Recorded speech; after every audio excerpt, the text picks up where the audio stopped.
नमस्कार दोस्तों, मैं ऋतिक यादव वीडियोवादी V2 के YouTube चैनल पर आपका स्वागत करता हूं।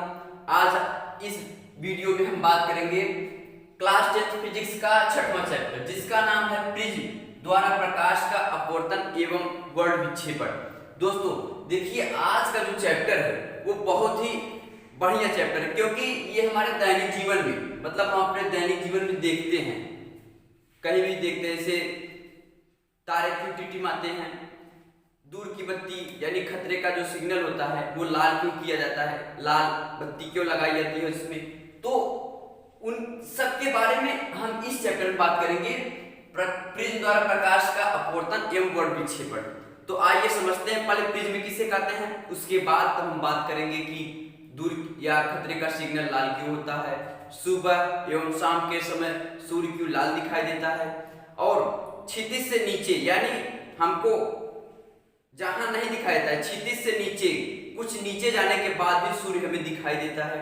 2 मिनट तक हम उसको देख सकते हैं, जबकि वास्तव में अगर उसमें होता है प्रकाश का अपवर्तन, तो अगर प्रकाश का अपवर्तन नहीं होगा तो हम उसे नहीं देख पाते, लेकिन हम देख पा रहे हैं। आकाश का रंग नीला क्यों दिखाई दे रहा है, तो इन सब के बारे में आज हम बात करेंगे।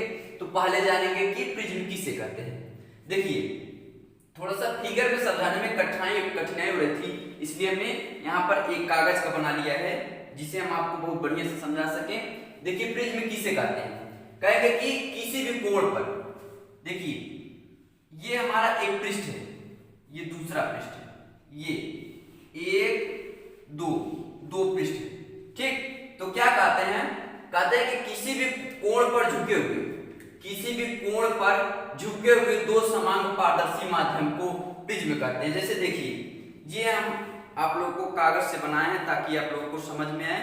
तो ये देखिए, इसको इस प्रकार रखा गया है, इस प्रकार रखा गया है। देखिए, एक पृष्ठ ये हो गया जो आपको पूरा इधर से इधर पूरा रेखा BC के बीच जितना दिखाई दे रहा है, BCEEF, तो ये वाला पार्ट आपको दिखाई दे रहा है।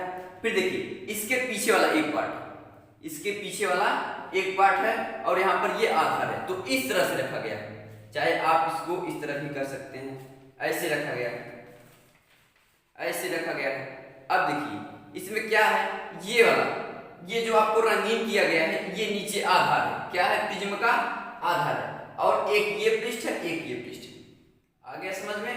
और इसका ये ABC ये ऊपर वाला है, ठीक, नीचे वाला इधर है। तो इस प्रकार आपको चित्र में दिखाया गया है। तो देखिए, एक समतल पृष्ठ, 2 समतल पृष्ठ, दोनों क्या है, समान है। तो दोनों किसी कोण पर झुके हुए, देखिए यहाँ पर, ये देखिए किसी कोण पर झुके हुए हैं ना। चित्र में आपको फिगर इस तरह से दिखाया गया है। तो देखिए, एक पृष्ठ 2 पृष्ठ, और दोनों पृष्ठ का आधार प्रिज्म का आधार है, और इनके बीच में इधर वाला पृष्ठ, इधर वाला पृष्ठ, दाएं बाएं दोनों पृष्ठ के बीच में जो कोण बनता है वो यहाँ पर है, अपवर्तक कोण, ठीक। तो हम समझेंगे, देखिए इसकी परिभाषा निकालेंगे, प्रिज्म किसे कहते हैं। तो कहेंगे किसी भी कोण पर, ये जो आपको अभी दिखाए हैं ये कोण कोई भी हो सकता है, कुछ भी कोण हो सकता है। तो किसी भी कोण पर झुके हुए 2 समान पारदर्शी माध्यम को प्रिज्म कहते हैं। ये इसकी परिभाषा हो गई, और आप लोगों को समझ में आ गया होगा फिगर की सहायता से। अब हम आगे बात करेंगे प्रिज्म से संबंधित कुछ परिभाषाएं। अब देखिए, उसमें पहला हेडिंग है अपवर्तक पृष्ठ। क्या है, अपवर्तक पृष्ठ किसे कहते हैं। आप समझेंगे अपवर्तक पृष्ठ हमारा ये हो गया, सीधा सीधा कह देंगे, क्या कहेंगे, जिन समतल पृष्ठ से, अब देखिए ये एक समतल पृष्ठ है, क्यों, ये एक समतल पृष्ठ है, देखिए यहां पर दिखाई दे रहा है, समतल है। तो यही कहेंगे अपवर्तक पृष्ठ किसे कहते हैं, कहेंगे कि जिन समतल पृष्ठ से प्रकाश का अपवर्तन होता है, यानी कि इधर से प्रकाश पड़े तो उसके अंदर चला जाए, ठीक। तो अपवर्तक पृष्ठ हो गया। तो कहेंगे कि जिस समतल पृष्ठ से प्रकाश का अपवर्तन होता है उस पृष्ठ को अपवर्तक पृष्ठ कहते हैं। पहला हो गया, यहां पर लिख दे रहे हैं अपवर्तक पृष्ठ, ए अपवर्तक पृष्ठ।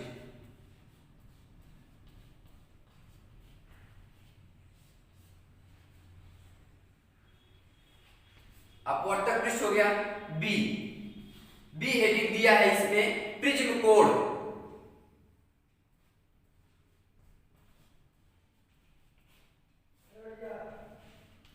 प्रिज्म कोण। आगे क्या दिया है? प्रिज्म कोण। अब देखिए प्रिज्म कोण को भी समझेंगे। देखिए परिभाषा रटेंगे नहीं, परिभाषा रटेंगे नहीं, सिर्फ फिगर को याद करेंगे, फिगर को रटेंगे, सूत्र को रटेंगे, परिभाषा नहीं रटेंगे, क्योंकि रटा हुआ चीज हम भूल जाते हैं। इसलिए अगर हम समझ लिए तो परिभाषा आसानी से निकाल सकते हैं। देखिए कहेंगे कि दो समतल पृष्ठों के बीच बना कोण प्रिज्म कोण कहलाता है। फिर से अपवर्तक पृष्ठ कहते हैं, जिस समतल पृष्ठ से प्रकाश का अपवर्तन होता है उसे अपवर्तक पृष्ठ कहते हैं। फिर अपवर्तन प्रिज्म कोण किसे कहते हैं या अपवर्तन कोण किसे कहते हैं? तो अपवर्तन कोण और प्रिज्म कोण एक ही है। ठीक, तो क्या कहेंगे? कहेंगे कि दो समतल अपवर्तक पृष्ठों के बीच बना कोण प्रिज्म कोण कहलाता है। इसे अपवर्तक कोण भी कहते हैं। ठीक, अब देखिए समतल अपवर्तक कोण के लिए आदर्श प्रिज्म के लिए जो अपवर्तन कोण होता है 90 अंश होता है। ठीक, यानी कि जो इसमें बनाया गया है ये समझ लीजिए कि एक आदर्श प्रिज्म है और इनके बीच कितने अंश का कोण होगा? 60 अंश का कोण होगा। ठीक, आगे कह रहा है अपवर्तक कोण किसे कहते हैं? क्या कह रहा है? अपवर्तक कोण। देखिए ये हमारा एक अपवर्तक कोण है। अच्छा ऐसा करते हैं, आपको सब बता दे रहे हैं। तो ये समतल पृष्ठ हो गया, अपवर्तक पृष्ठ हो गया। ठीक, अब ये कोण हो गया, ये कोण हो गया। क्यों? क्योंकि दोनों अपवर्तक पृष्ठ जहां पर मिलते हैं उसे कोण कहते हैं। ये हो गया। आगे अपवर्तक कोण या प्रिज्म कोण किसे कहते हैं? तो दोनों समतल पृष्ठों या दोनों अपवर्तक कोण के बीच बना कोण क्या कहलाता है? अपवर्तक कोण कहलाता है। प्रिज्म का आधार हो गया। ठीक, ये आधार हो गया, अपवर्तक पृष्ठ हो गया, अपवर्तन कोण हो गया, और क्या था? इसी को प्रिज्म कोण भी कहते हैं। प्रिज्म का आधार बता दिए। तो ठीक है, तो अगला हेडिंग है अपवर्तक कोण किसे कहते हैं? दोनों पृष्ठों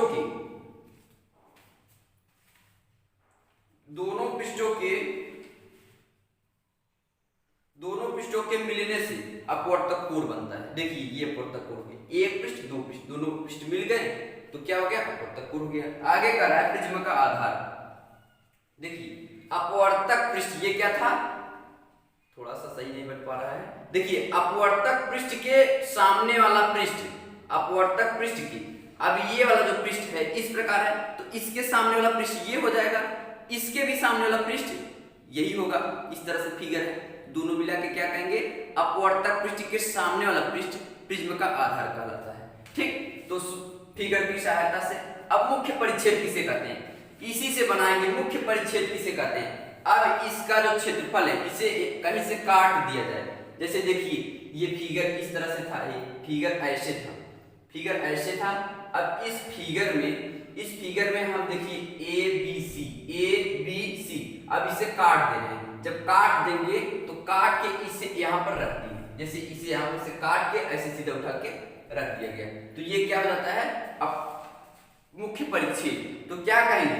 अपवर्तक पृष्ठ की, ये हमारा क्या है? अपवर्तक पृष्ठ है। ये हमारा क्या है? अपवर्तक पृष्ठ है। अपवर्तक पृष्ठ के लंबवत, जैसे यहाँ पर देखिए ये अपवर्तक पृष्ठ हो गया, इस तरह से बना दिए। अब ये अपवर्तक पृष्ठ हो गया। अपवर्तक पृष्ठ के लंबवत काटा गया परिच्छेद मुख्य परिच्छेद कहलाता है। इसे लंबवत काट रहे हैं। देखिए 90 अंश के कोण पे इसे काट देंगे तो जो परिच्छेद आएगा यहाँ पर रख देंगे। ए बी सी रख दिए, तो जो परिच्छेद आया इसे ही क्या कहते हैं? मुख्य परिच्छेद कहते हैं। तो देखिए अगर पेपर में आ गया तो हम जो बोल रहे हैं परिभाषा यही लिखना है। ये नहीं है कि हम सिर्फ बोल रहे हैं, हम परिभाषा कोई बना के लिखते हैं, यानी कि एकदम असली जो किताब में लिखा हुआ होता है उसी को बताते हैं। ये नहीं कि फालतू बता रहे हैं। तो जो हम बता रहे हैं इसमें सबकी परिभाषा ये आप लिख भी सकते हैं, आसानी से लिख लीजिए और उसके बाद परीक्षा में हल कर लीजिए। अब देखिए आगे है, अगली हमारी हेडिंग है प्रिज्म द्वारा प्रकाश का अपवर्तन। अगली हेडिंग है प्रिज्म द्वारा प्रकाश का अपवर्तन। देखिए एक प्रिज्म ए बी सी, ये हो गया, पहले समझेंगे उसके बाद इसकी परिभाषा निकालेंगे। देखिए अब इसमें एक मिनट PQ अपवर्तक प्रिज्म के अपवर्तक पृष्ठ AB पर आपतित हो रहा है। फिर अपवर्तन, देखिए ये हमारा अभिलंब है NQE, एक क्या है? अभिलंब डाल दिए इसमें अपवर्तक पृष्ठ AB पर। अब देखिए जो प्रकाश किरण जा रही है अपवर्तन के पश्चात अभिलंब की ओर झुक जा रही है। अभिलंब की ओर झुक जा रही है, और ए सी पर लंबवत आपतित हो रही है, लंबवत आपतित हो रही है। और अपवर्तन के पश्चात अभिलंब से ये देखिए किरण यहाँ पर क्या है, क्यू आर, किरण क्यू आर इस पर अपवर्तित हो रही है। उसके बाद अपवर्तन के पश्चात अभिलंब से, अभिलंब क्या है, एम आर एफ, तो अभिलंब से दूर हट जा रही है। ठीक है, तो यही हो जाएगा हमारा प्रिज्म द्वारा प्रकाश का अपवर्तन। और ये देखिए इस किरण PQ को आगे की तरफ बढ़ा दिए और RS को पीछे की तरफ बढ़ा दिए, तो आपतित किरण और निर्गत किरण के बीच बना कोण क्या कहलाता है, विचलन कोण कहलाता है, विचलन कोण। अब अगर आपतन कोण I को बढ़ाएंगे तो विचलन कोण का मान कम होगा, तो I का मान एक नियत मान, एक वह अधिकतम मान जिसके लिए विचलन कोण का मान न्यूनतम हो, तो कहलाता है कि क्या कहलाएगा, डेल्टा M, डेल्टा M कहलाता है। डेल्टा M को कहते हैं न्यूनतम विचलन कोण। तो I का मान जब बढ़ाते जाते हैं तो विचलन कोण का मान घटता जाता है। तो जब वह अधिकतम मान, आपतन कोण का वह अधिकतम मान जिसके लिए विचलन कोण का मान न्यूनतम हो, न्यूनतम विचलन कोण कहलाता है। ठीक है, अब देखिए हम इसकी परिभाषा कैसे लिखेंगे, आ जाएगा पेपर में कि प्रिज्म द्वारा प्रकाश का अपवर्तन चित्र सहित समझाइए, या इस तरह आ जाएगा प्रिज्म किससे कहते हैं, प्रिज्म द्वारा प्रकाश का अपवर्तन की घटना को समझाइए, इस तरह से आ जाएगा। तो प्रिज्म की परिभाषा बता दी गई है, अब आगे बताना है कि प्रिज्म द्वारा प्रकाश का अपवर्तन कैसे होता है। तो कहेंगे माना कोई प्रिज्म का पृष्ठ परिच्छेद, मुख्य परिच्छेद ABC, प्रिज्म का मुख्य परिच्छेद, प्रिज्म तो ये था, इसे कहते हैं प्रिज्म। ये हमारा क्या हो गया, ये एक प्रिज्म है, लेकिन ये प्रिज्म का मुख्य परिच्छेद है, इसे कहीं से काट लिया गया है, तो छोटा सा एक भाग है, प्रिज्म का एक छोटा सा भाग है। ठीक है, तो कहेंगे माना प्रिज्म का मुख्य परिच्छेद ABC है। फिर आगे कहेंगे जिस पर कोई प्रकाश किरण PQ, प्रकाश किरण PQ, इस तरह से कह सकते हैं, जिस पर हटा देंगे, या इस तरह से कहेंगे कि माना प्रिज्म का मुख्य परिच्छेद ABC है, प्रकाश किरण PQ प्रिज्म के अपवर्तक पृष्ठ AB पर आपतित होता है। प्रिज्म के अपवर्तक पृष्ठ, ये दो पृष्ठ है AB और BC, ये तो अपवर्तक पृष्ठ है प्रिज्म के, और ये आधार है। ठीक है, ये क्या है, आपतन कोण या प्रिज्म कोण है। ठीक है, इतना समझा दिए तो परिभाषा बनाने में आसानी हो जाएगी। क्या कहेंगे, प्रकाश PQ प्रिज्म के अपवर्तक पृष्ठ AB पर आपतित होती है। ठीक, तो कहेंगे कि प्रिज्म AB पर एक लंब NQE डाला। ठीक, तो कहेंगे प्रकाश किरण PQ प्रिज्म के अपवर्तक पृष्ठ पर आपतित होती है, अपवर्तन के पश्चात अभिलंब की ओर झुक जाती है। ये हमारा अभिलंब है, तो देखिए प्रकाश किरण को जाना इधर चाहिए था, डी वाली रेखा पे चाहिए था, लेकिन ये झुक गई, यहाँ से यहाँ पर आ गई, तो इसलिए कहेंगे कि अपवर्तन के पश्चात अभिलंब की ओर झुक जाती है, तथा अपवर्तक पृष्ठ, प्रिज्म के अपवर्तक पृष्ठ AC पर आपतित होती है। अपवर्तन के पश्चात इस पर आपतित होती है, लंबवत आपतित होती है। ठीक, फिर आगे क्या होता है, प्रिज्म के अपवर्तक पृष्ठ AC पर प्रकाश किरण PR लंबवत आपतित होती है, तथा अपवर्तन के पश्चात अभिलंब से, ये हमारा क्या है MRF, ये अभिलंब है, तो अपवर्तन के पश्चात प्रकाश किरण अभिलंब से दूर हट रही है। देखिए जाना इधर चाहिए था, सीधे में जाना चाहिए था, लेकिन अपवर्तन के पश्चात दूर हट गया, तो यहाँ पर अभिलंब की ओर झुक रहा था, अब यहाँ पर क्या हो रहा है, अभिलंब से दूर हट रहा है। इतना समझ में आ गया। फिर कहेंगे प्रकाश किरण PQ को पीछे की तरफ बढ़ाने पर, तथा प्रकाश किरण RS को आगे की तरफ बढ़ाने पर, दोनों प्रकाश किरण आपस में बिंदु D पर काटते हैं। इसे पीछे की तरफ बढ़ा दिए, इसे आगे की तरफ बढ़ा दिए, दोनों प्रकाश किरण आपस में बिंदु D पर काटते हैं।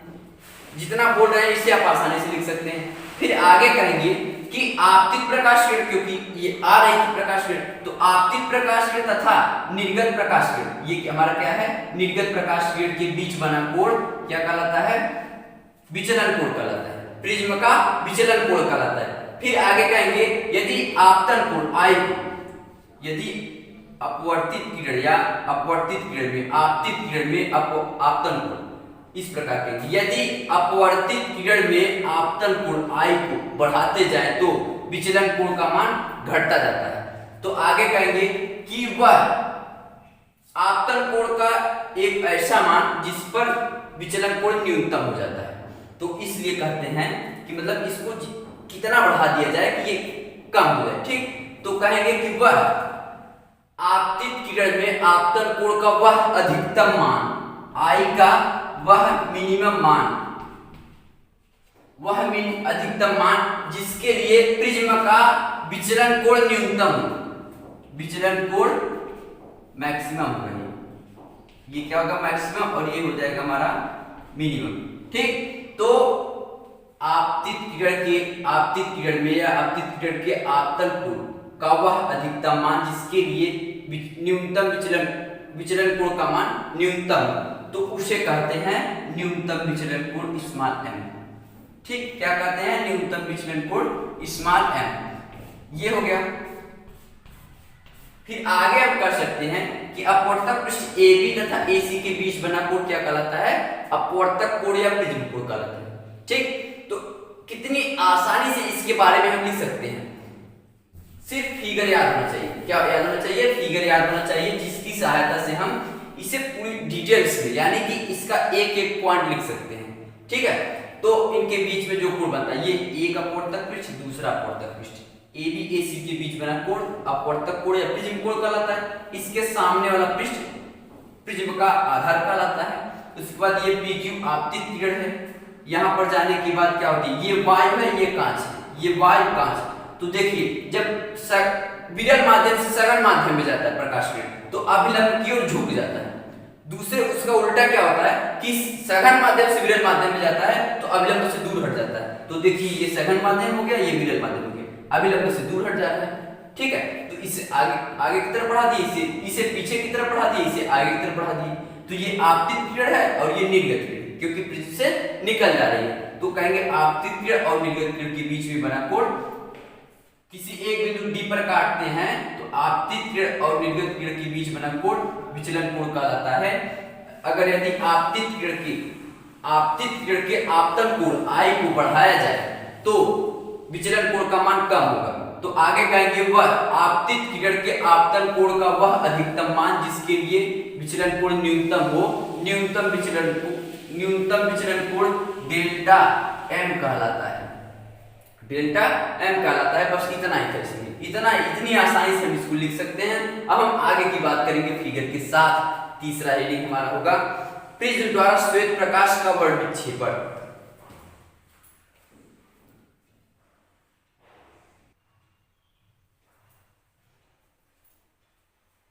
तीसरी हेडिंग क्या है? प्रिज्म द्वारा प्रकाश का वर्णविक्षेपण।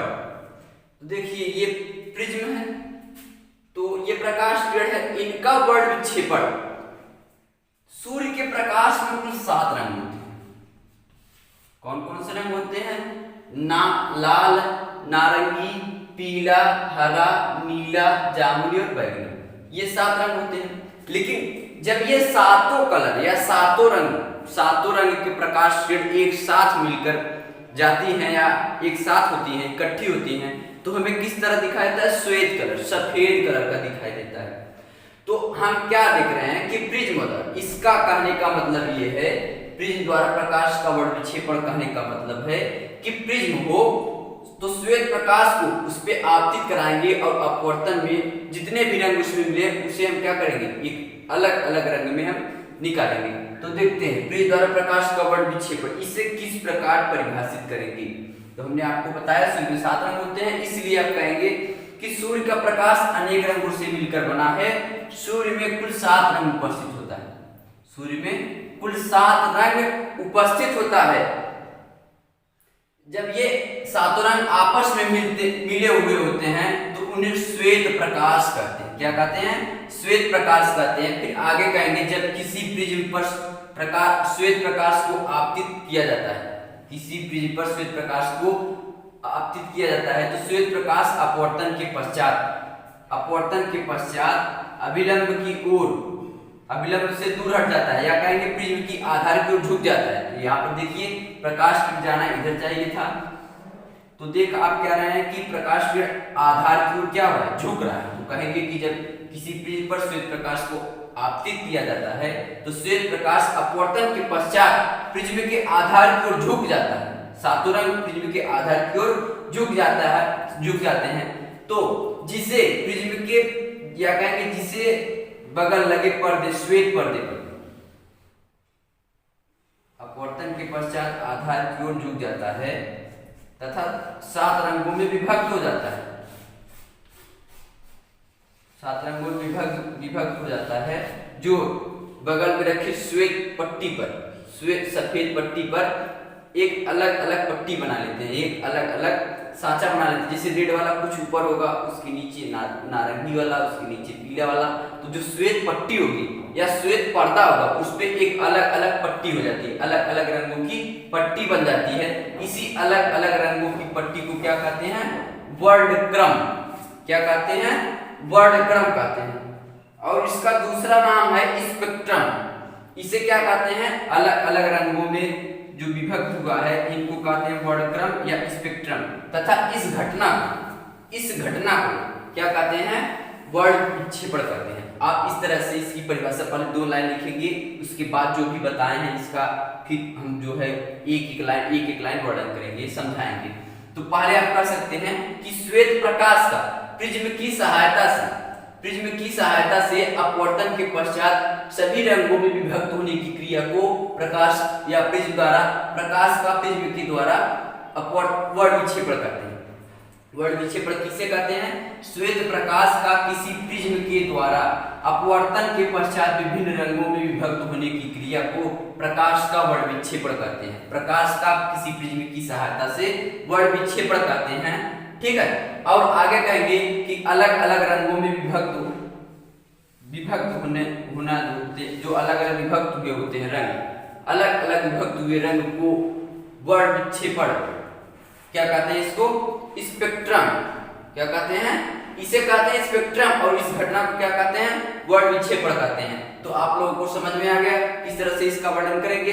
हाँ, ये भी बताएंगे कि लाल रंग का, देखिए लाल रंग का विचलन को बात किया जा रहा है तो लाल रंग का विचलन कम होता है तथा नीला रंग, यहाँ पर क्या बैगनी रंग, तो बैगनी रंग का विचलन सबसे अधिक होता है।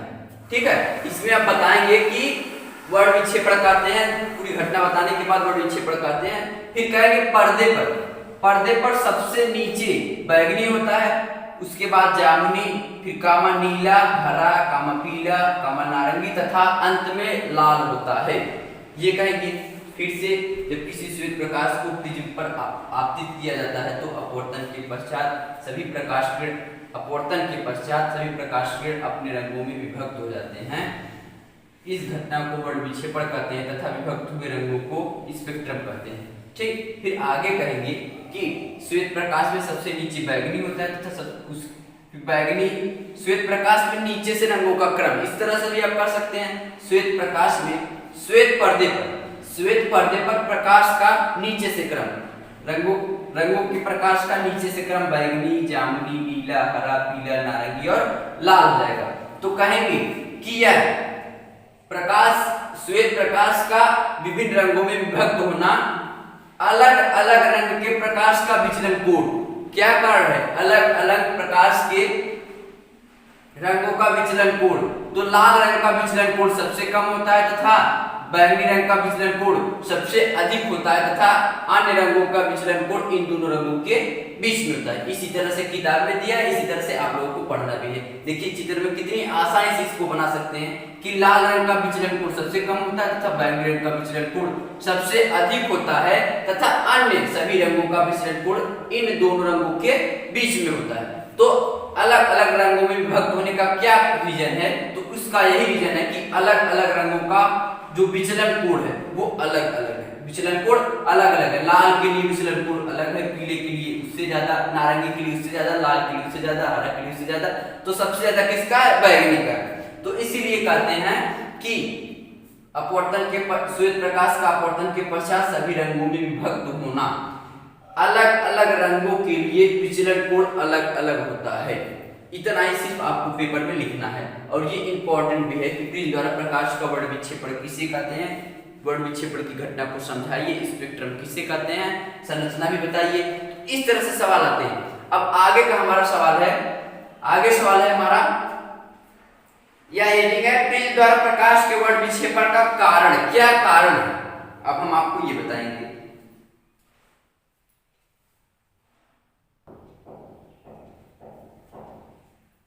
चौथी हेडिंग है प्रिज्म द्वारा वर्ड विक्षेपण का कारण। देखिए ये प्रिज्म है, ये क्रिया क्या है? वर्ड विक्षेपण।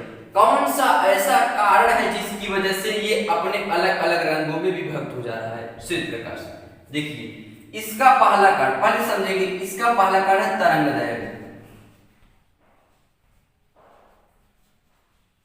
क्या है? तरंगदैर्घ्य। अब तरंगदैर्घ्य किसे कहते हैं? देखिए कोई भी तरंग, प्रकाश की तरंग इस तरह चलती है, ठीक। अब देखिए इनकी ऊंचाई, इनकी ऊंचाई क्या कहलाती है? तरंगदैर्घ्य। इन तरंगों की ऊंचाई क्या कहलाती है? उस प्रकाश किरण, उस रंग के प्रकाश किरण की तरंगदैर्घ्य कहलाती है। तो ये देखिए लाल रंग का तरंगदैर्घ्य, लाल रंग का तरंगदैर्घ्य अन्य सभी रंगों के तरंगदैर्घ्य से अधिक होता है, ठीक। और बैगनी रंग का तरंगदैर्घ्य सबसे कम होता है, वो इस तरह से होता है, ठीक।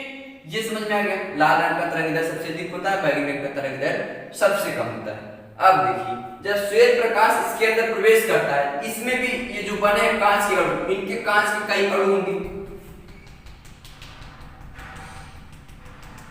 इस तरह से।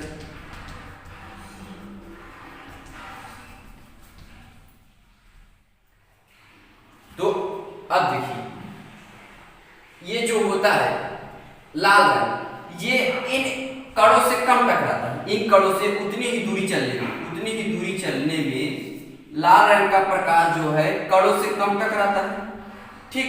और बैगनी रंग जो होता है, नीला रंग जो होता है, उतनी ही दूरी तय करने में अधिक कणों से टकराता है। आप लोगों को ये एक्स्ट्रा बता दिया गया है थोड़ा जानने के लिए कि तरंगदैर्घ्य अगर अधिक होता है, इसी वजह से। अब आगे हम बात करेंगे, क्योंकि आगे की हेडिंग हमारा है प्रकाश का प्रकीर्णन, इसलिए इसमें नहीं बताएंगे। तो आगे भी इसकी बात कर रहे हैं कि प्रकाश, प्रिज्म द्वारा प्रकाश के वर्ड विक्षेपण का कारण किसी भी पारदर्शी माध्यम, कहेंगे किसी भी पारदर्शी माध्यम जैसे कांच, ये किसका है? कांच। कांच किस पे निर्भर करता है? प्रकाश के तरंगदैर्घ्य पर निर्भर करता है। किसी भी पारदर्शी माध्यम जैसे कांच प्रकाश के तरंगदैर्घ्य पर निर्भर करता है, ठीक। तो कहेंगे कांच का अपवर्तनांक लाल रंग के लिए न्यूनतम तथा बैगनी रंग के लिए कांच का अपवर्तनांक अधिकतम होता है। कांच का अपवर्तनांक अधिकतम होता है। अब कहेंगे कि अपवर्तनांक जितना अधिक होगा, अपवर्तनांक जितना अधिक होगा, वर्ड विक्षेपण की घटना उतना अधिक होगी, ठीक है। क्या? वर्ड विक्षेपण की घटना मतलब बैगनी रंग का नीचे जाना, लाल रंग का ऊपर आना, ठीक। तो देखिए बैगनी रंग में विचलन क्यों अधिक हो रहा है, बैगनी रंग में विचलन क्यों अधिक हो रहा है, इसी को समझेंगे। लाल रंग का कम क्यों हो रहा है। तो आप पहले शुरू में क्या लिखेंगे? हमारी हेडिंग क्या थी कि प्रिज्म द्वारा वर्ड विक्षेपण, तरंगदैर्घ्य आपको समझ में आ गया। तरंगदैर्घ्य कहते किसे हैं? तो कहेंगे कि किसी पारदर्शी माध्यम जैसे कांच, किसी पारदर्शी माध्यम जैसे कांच का अपवर्तनांक प्रकाश के तरंगदैर्घ्य पर निर्भर करता है, प्रकाश के तरंगदैर्घ्य पर निर्भर करता है। कांच का अपवर्तनांक लाल रंग के प्रकाश के लिए न्यूनतम तथा कांच का अपवर्तनांक बैगनी रंग के प्रकाश के लिए अधिकतम होता है। फिर उसके आगे कहेंगे कि अपवर्तनांक जितना अधिक होगा, अपवर्तनांक जितना अधिक होगा, विचलन उतना ही अधिक होगा। यानी अपवर्तनांक जो है वो विचलन के अनुक्रमानुपाती है। यदि अपवर्तनांक बढ़ेगा तो यहाँ से विचलन भी बढ़ेगा। इससे पता चल रहा है फिगर से कि बैगनी रंग का अपवर्तनांक सबसे अधिक है कांच के लिए। कांच का अपवर्तनांक बैगनी रंग के लिए अधिकतम है और लाल रंग के लिए न्यूनतम है, ठीक है। तो फिगर से ही समझ में आ गया। तो आगे कहेंगे कि यही कहना है कि जब किसी श्वेत प्रकाश को प्रिज्म पर आपतित किया जाता है तो अपवर्तन के पश्चात बैगनी रंग सभी रंग अलग अलग रंगों में प्रिज्म के आधार की ओर झुक जाते हैं, अलग अलग रंगों में प्रिज्म के आधार की ओर झुक जाते हैं, या इस प्रकार, या ऐसे कहेंगे अर्थात उनका विचलन होता है, उन सभी रंगों का विचलन होता है। तो आगे कहेंगे बैगनी रंग का विचलन सबसे अधिकतम होता है और लाल रंग का विचलन सबसे न्यूनतम होता है। बस इतना ही आपको इसमें कहना था, प्रिज्म द्वारा वर्ड विक्षेपण का कारण, सिर्फ आपको इतना ही बताना था। अब देखिए इसमें आगे नोट ये कि आयताकार गुटके में यदि श्वेत प्रकाश को प्रवेश कराया जाएगा तो उसमें ये वाली घटना वर्ण विक्षेपण की घटना नहीं होगी। क्यों? क्योंकि उसमें विचलन नहीं होगा। आयताकार गुटके की बात किया जा रहा है इसमें, और ये क्या है, एक त्रिभुज के आकार का है। ठीक, अब आगे हम बात करेंगे। पांचवा हेडिंग हमारा जो है वो है श्वेत रंग का पुनर्संयोजन।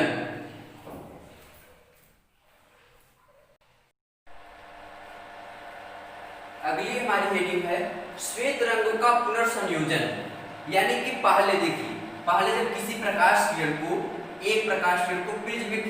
प्रिज्म पर अपवर्तित करते हैं तो वो अलग अलग 7 रंगों में विभक्त हो जाता है। फिर आगे देखते हैं, यदि उन्हीं 7 रंगों के सामने एक दूसरा प्रिज्म उल्टा करके रख दिया जाता है तो ये सातों किरण अपवर्तन के पश्चात प्रिज्म के दूसरी तरफ अपवर्तन के पश्चात जो है एक 7 रंग मिलकर एक श्वेत प्रकाश बना लेती है।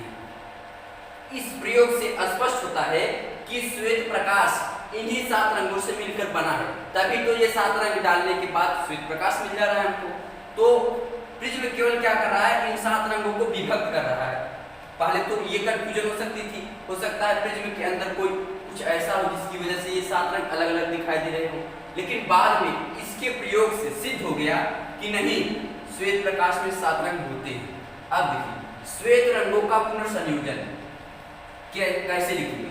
कहेंगे यह प्रयोग किसने किया था? न्यूटन ने किया था। इसलिए कहेंगे न्यूटन ने बताया कि वर्णक्रम में, ये जो दिखाई दे रहा है, वर्णक्रम में विभक्त रंग पुनर्संयोजित होकर श्वेत प्रकाश को प्रदान कर सकती हैं। यानी कि वर्णक्रम में जो 7 रंग है वो पुनः मतलब आपस में मिलकर एक श्वेत प्रकाश बना सकती हैं। ठीक है, तो यही हमारी हेडिंग, यही हम कहेंगे कि न्यूटन ने बताया कि वर्णक्रम में विभक्त 7 रंग आपस में मिलकर पुनः श्वेत प्रकाश को प्रदान कर सकती हैं। इस प्रयोग को समझने के लिए हम कहेंगे, इस प्रयोग को समझने के लिए एक सूर्य के प्रकाश की एक किरण को प्रिज्म पर अपवर्तित करते हैं, प्रिज्म पर आपतित करते हैं तो श्वेत प्रकाश अपवर्तन के पश्चात अपने 7 रंगों में विभक्त हो जाता है। ठीक, अपने 7 रंगों में विभक्त हो जाता है। पुनः 7 रंगों के विभक्त होने पर उसके सामने या प्रिज्म के सामने एक दूसरा प्रिज्म उल्टा करके उसके समांतर रखा जाए।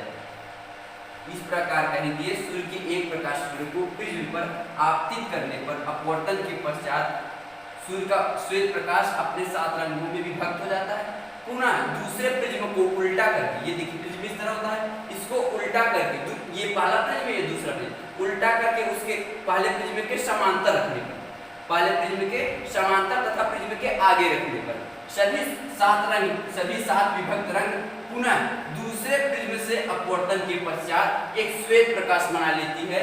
इससे स्पष्ट होता है कि प्रिज्म केवल श्वेत प्रकाशों को उनके रंगों में विभक्त करता है, उनके 7 रंगों में विभक्त करता है, तथा यह भी सिद्ध होता है कि श्वेत प्रकाश में 7 रंग उपस्थित होते हैं। अब अगली हमारी हेडिंग होगी, हमारी अगली हेडिंग है प्रकाश के वर्ण विक्षेपण का प्राकृतिक उदाहरण, इंद्रधनुष का बनना। अब देखिए जो आकाश में इंद्रधनुष बनता है वो प्रकाश के वर्ण विक्षेपण का एक वर्ण विक्षेपण की घटना होती है। उसमें प्रकाश का वर्ण विक्षेपण होता है जिसकी वजह से वहां पर इंद्रधनुष बनता है। अब देखिए एक प्रश्न ये उठता है कि गर्मी या ठंडी के समय इंद्रधनुष क्यों नहीं बनता है? क्यों सिर्फ वर्षा मतलब जब बरसात होती है तभी इंद्रधनुष बनता है, अन्यथा गर्मी में या ठंडी में इंद्रधनुष नहीं बनता है, जब वर्षा होगी तभी इंद्रधनुष बनता है। अब देखिए उसके पीछे क्या रीजन है, किसकी वजह से ये बरसात में जो है इंद्रधनुष बनता है और किसी भी समय नहीं बनता है। तो देखिए क्या होता है कि जब वर्षा हो जाती है या वर्षा होती रहती है तो वहां पर वर्षा की कुछ बूंद या कह लीजिए पानी, चाहे वर्षा कह लीजिए, तो उसकी कुछ बूंद जो है वायुमंडल में ऊपर टहलता रहता है। जब धूप खिलती है तो उसका कोई एक प्रकाश किरण जो है उस बूंद में, जब उस बूंद में जाता है तो उसके बाहर का विरल माध्यम और बूंद जो है यानी पानी जो है वो सघन माध्यम में रहता है। क्यों? क्योंकि वायु के जो अणु होते हैं वो दूर दूर होते हैं और पानी के जो अणु होते हैं वो वायु के अणु की अपेक्षा पास पास होते हैं, इसलिए वायु जो है विरल माध्यम माना जाएगा, जल जो है सघन माध्यम माना जाएगा। तो देखिए एक माध्यम बन जा रहा है, एक अपवर्तन का माध्यम बन जा रहा है, विरल माध्यम सघन माध्यम। तो जब प्रकाश की कोई किरण बूंद पर पड़ती है तो अपवर्तन के पश्चात अपवर्तन होता है उनका, देखिए यहाँ पर अपवर्तन हो रहा है कि मतलब वायु से जल में प्रवेश कर रहा है। अपवर्तन करने के पश्चात जो वर्षा का बूंद है, ये हमारा क्या है, वर्षा का बूंद है, ये एक प्रिज्म की भांति व्यवहार करता है। प्रिज्म में क्या होता है, एक तरफ श्वेत प्रकाश आती है और दूसरी तरफ क्या होता है, 7 रंग विभक्त हो जाते हैं। तो देखिए एक तरफ से प्रकाश किरण आ रही है इसके अंदर और यहाँ पर इसका वर्ण विक्षेपण हो जा रहा है। और प्रिज्म में जो है बताया गया है, प्रिज्म में ऊपर लाल रंग का प्रकाश था और नीचे बैंगनी रंग का प्रकाश था। लाल रंग का विक्षेप कम होता है और बैंगनी रंग का विक्षेप अधिक होता है। तो देखिए यहाँ पर ये लाल रंग है, ये बैंगनी रंग है, ठीक। तो यहाँ पर ये लाल रंग, बैंगनी रंग, इनके बीच में और सभी रंग, इनके बीच में सभी रंग जो आपको कल बताया गया था, लाल और बैंगनी के बीच में सभी 5 रंग होते हैं, तो इनके बीच में बचे रंग होते हैं, ऊपर लाल रंग नीचे बैंगनी रंग। तो यहाँ पर देखिए इनका वर्ण विक्षेपण हो रहा है, प्रिज्म की भांति कार्य कर रहे हैं, इसलिए इनका वर्ण विक्षेपण हो गया, ये अपने अपने अलग अलग रंगों में विभक्त हो गए। फिर जो बूंद का दूसरा सतह है, ये पहला सतह था, अब दूसरा सतह, इधर देखिए ये वाला सतह, तो बूंद के दूसरे सतह से पूर्ण आंतरिक परावर्तन के कारण वो हमारी आंख तक पहुंचते हैं, अन्यथा पूर्ण आंतरिक परावर्तन नहीं होता तो अपवर्तन के पश्चात दूसरी तरफ निकल जाते हैं, हमको दिखाई नहीं देता। तो यहाँ पर देखिए, यहाँ पर पूर्ण आंतरिक परावर्तन होता है जिसकी वजह से वो हमारी आंख तक प्रकाश पहुंचता है और हमको दिखाई देता है कि आकाश में इंद्रधनुष बना है। तो बहुत सारे वर्षा के बूंद ऊपर होते हैं, तो बहुत सारे प्रकाश किरण, बहुत ज्यादा अधिक मात्रा प्रकाश किरणों का वर्ण विक्षेपण होता है, जिसकी वजह से एक बड़ा सा इंद्रधनुष दिखाई देता है। ठीक है, अभी हम समझा रहे थे, अब बताएंगे इसमें लिखेंगे कैसे, किस तरह से इसको परिभाषित करेंगे।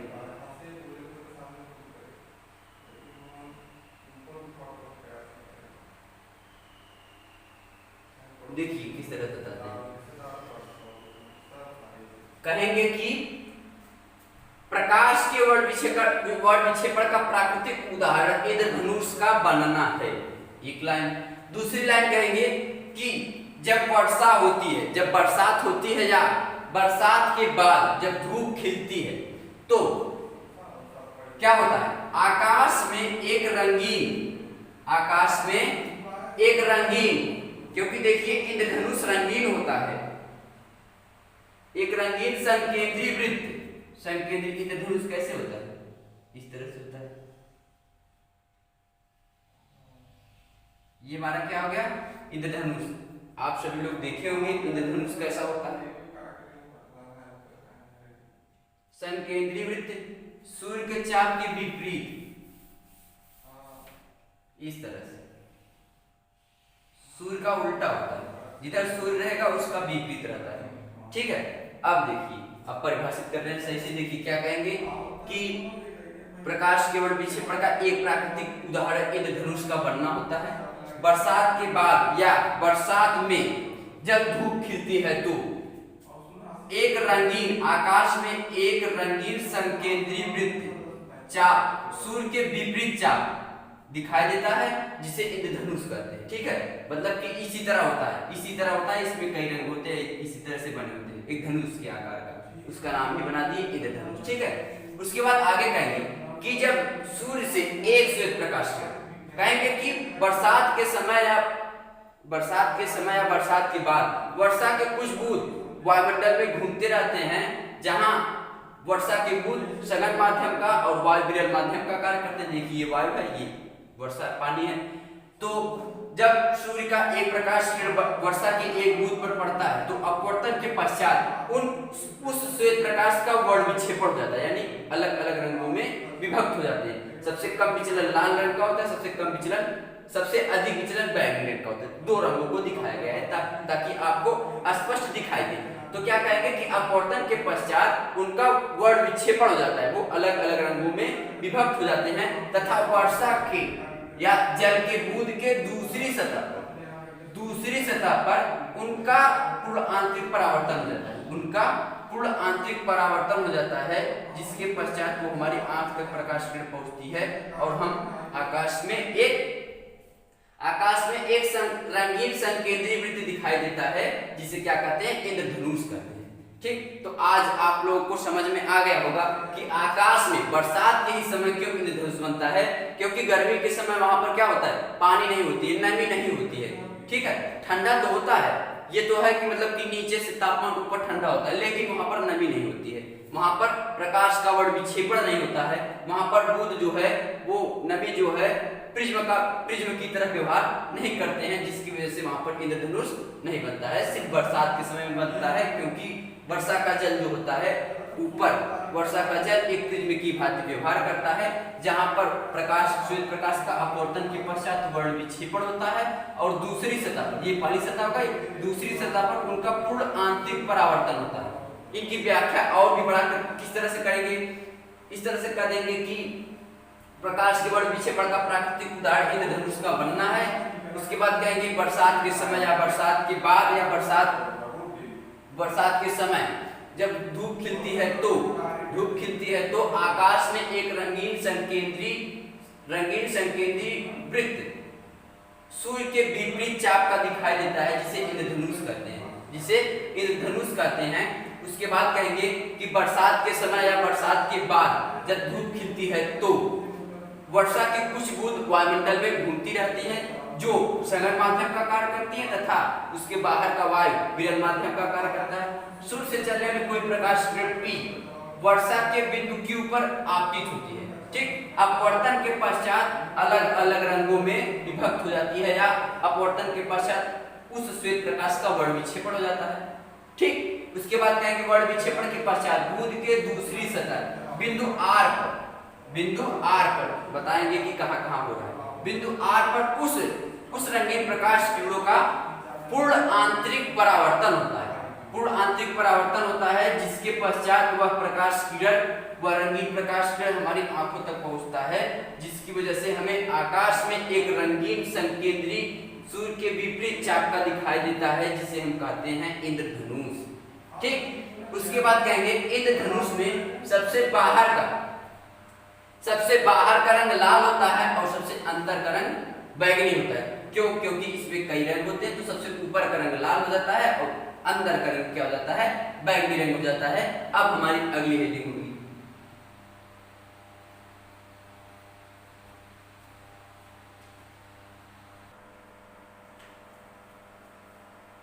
अगली हेडिंग है वायुमंडलीय अपवर्तन।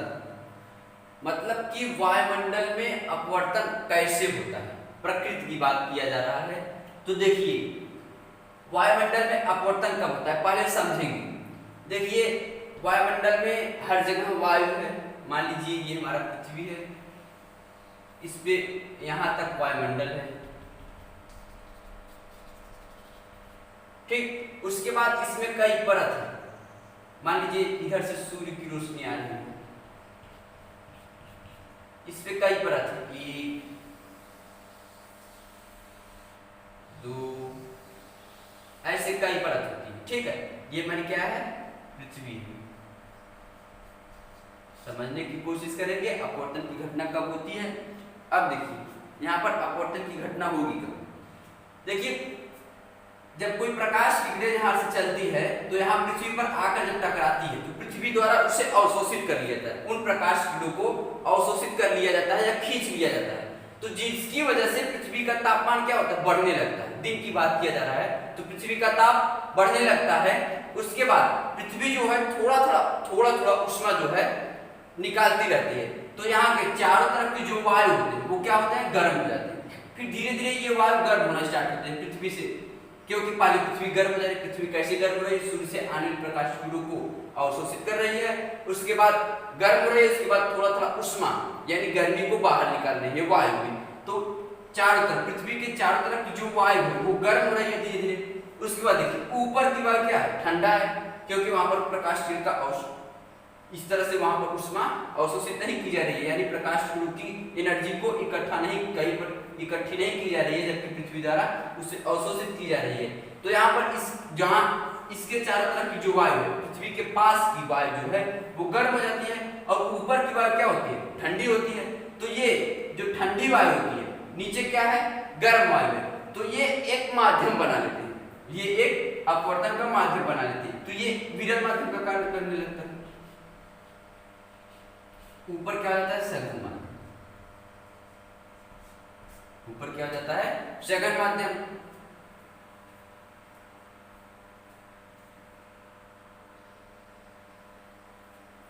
अब देखिए ये हमारा सघन माध्यम हो गया, ये विरल माध्यम हो गया। तो क्या पता चल रहा है कि पृथ्वी के वायुमंडल में हर जगह की वायु एक समान ताप का नहीं है, कहीं पे ताप गर्म है, कहीं पे ठंडा है। तो वहां पर एक माध्यम मिल जा रहा है, प्रकाश को एक माध्यम मिल जा रहा है, एक सघन माध्यम, एक विरल माध्यम। तो जब प्रकाश इसके अंदर प्रवेश करता है, सघन माध्यम, ये वाला ऊपर वाला इधर जाएगा, तो ये वाला क्या हो जाएगा, सघन माध्यम हो जाएगा, पृथ्वी के चारों तरफ विरल माध्यम है। तो क्या होगा कि ये सघन माध्यम, प्रकाश के सघन माध्यम से जब विरल माध्यम में प्रवेश करेगी तो वहां पर क्या होगा, वायुमंडलीय अपवर्तन होगा। इसी को हम समझेंगे। तो कहेंगे क्या, अब इसकी परिभाषा पहले तो हम समझा दिए कैसे कैसे होता है। अब कहेंगे वायुमंडलीय अपवर्तन तब घटित होता है जब भिन्न भिन्न प्रकाशीय घनत्व वाले अलग अलग माध्यम में प्रवेश करता है। तो देखिए इसका घनत्व कम हो जाएगा, इसका घनत्व ज्यादा हो जाएगा। क्यों? क्योंकि जब जहां पर उष्मा होती है, जहां पर उष्मा होगी या ताप होगा, एनर्जी होगी, वहां के अणु दूर भागने की कोशिश करेंगे। और जहां पर उष्मा ताप नहीं होगा, इनकी अपेक्षा जहां पर है और जहां पर नहीं है, तो जहां पर नहीं है की अपेक्षा क्या होगी, उनके अणु पास पास होंगे। अगर उन्हीं को उष्मा दिया जाएगा तो उनके अणु दूर भागने लगेंगे। तो यहाँ का घनत्व अधिक हो गया, यहाँ का घनत्व कम हो गया। तो अब क्या हो रहा है, प्रकाश किरण अलग अलग घनत्व वाले माध्यम में प्रवेश कर रहा है। ये इसका घनत्व अधिक है, इसका घनत्व कम है। तो इन्हीं की वजह से इसका क्या हो रहा है, अपवर्तन हो रहा है। उसी को हम परिभाषित कर रहे हैं। तो कहेंगे वायुमंडलीय अपवर्तन तब घटित होता है जब प्रकाश किरण अलग अलग प्रकाशीय घनत्वों वाले माध्यमों में प्रवेश करता है, अलग अलग प्रकाशीय घनत्वों के माध्यम में प्रवेश करता है, तब वायुमंडलीय अपवर्तन होता है। अब क्या कहेंगे, कहेंगे पृथ्वी की वायुमंडल में हर जगह की वायु का ताप एक समान नहीं होता है। कहीं पर ताप कम होता है, कहीं पर ताप अपेक्षाकृत तुलनात्मक अधिक होता है। मान लीजिए ये अधिक हो गया, यहाँ पर कम हो गया। तो अब क्या कहेंगे कि जहां पर तापमान अधिक होता है वो विरल माध्यम का कार्य करते हैं, तथा जहां पर तापमान कम होता है वो सघन माध्यम का कार्य करते हैं। विरल माध्यम, सघन माध्यम। तो आप लोगों को बताया गया होगा अपवर्तन की घटना में। अब देखिए जब ये विरल माध्यम हो गया और ये सघन माध्यम हो गया, तो एक क्या हो गया, अलग अलग प्रकाशीय घनत्व बन गए। इसका प्रकाशीय घनत्व कम, इसका प्रकाशीय घनत्व अधिक, मिला नहीं मिला। तो इसलिए कहते हैं कि कम ताप वाला वायु सघन माध्यम का और अधिक ताप वाला वायु विरल माध्यम का कार्य करता है। तो यहाँ पर क्या हो गया कि वायुमंडल में, पृथ्वी के वायुमंडल में अलग अलग घनत्व के प्रकाशीय माध्यम मिल गए, अलग अलग प्रकाशीय घनत्व के माध्यम मिल गए, जिसकी वजह से प्रकाश किरण सघन माध्यम से विरल माध्यम में प्रवेश करती है तथा वायुमंडलीय अपवर्तन होता है। बस इतना ही आप लोगों को बताना था कि वायुमंडलीय अपवर्तन होता कैसे है। अब देखिए, अब इसके आगे आता है वायुमंडलीय अपवर्तन। इस पे कुछ उदाहरण क्या क्या इस पे डिपेंड है।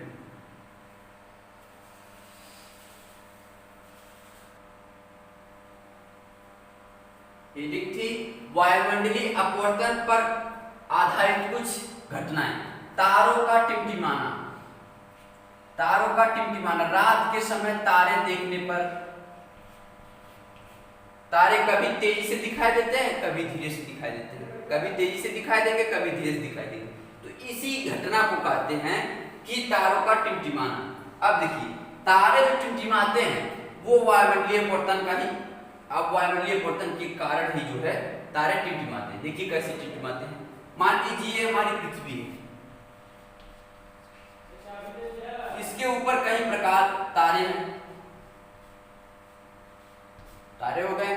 यहां से प्रकाश किरण चली, पृथ्वी का वायुमंडल में वायु का ताप हर स्थान पर अलग अलग होता है, ठीक है। यहाँ पर अधिक होगा तो यहाँ पर कम, उससे कम, ठंडा ठंडा, इस तरह से होता है। तो अलग अलग तापमान होता है। तो अलग अलग अपवर्तन, कई बार अपवर्तन होगा। मान लीजिए ये सबसे ठंडा, ऊपर वाला सबसे ठंडा, उससे नीचे वाला थोड़ा गर्म, ऊपर की अपेक्षा गर्म होगा, तो यहाँ पर इसका क्या हो जाएगा, थोड़ा सा अपवर्तन हो जाएगा। इस तरह से समझने के लिए बता रहे हैं।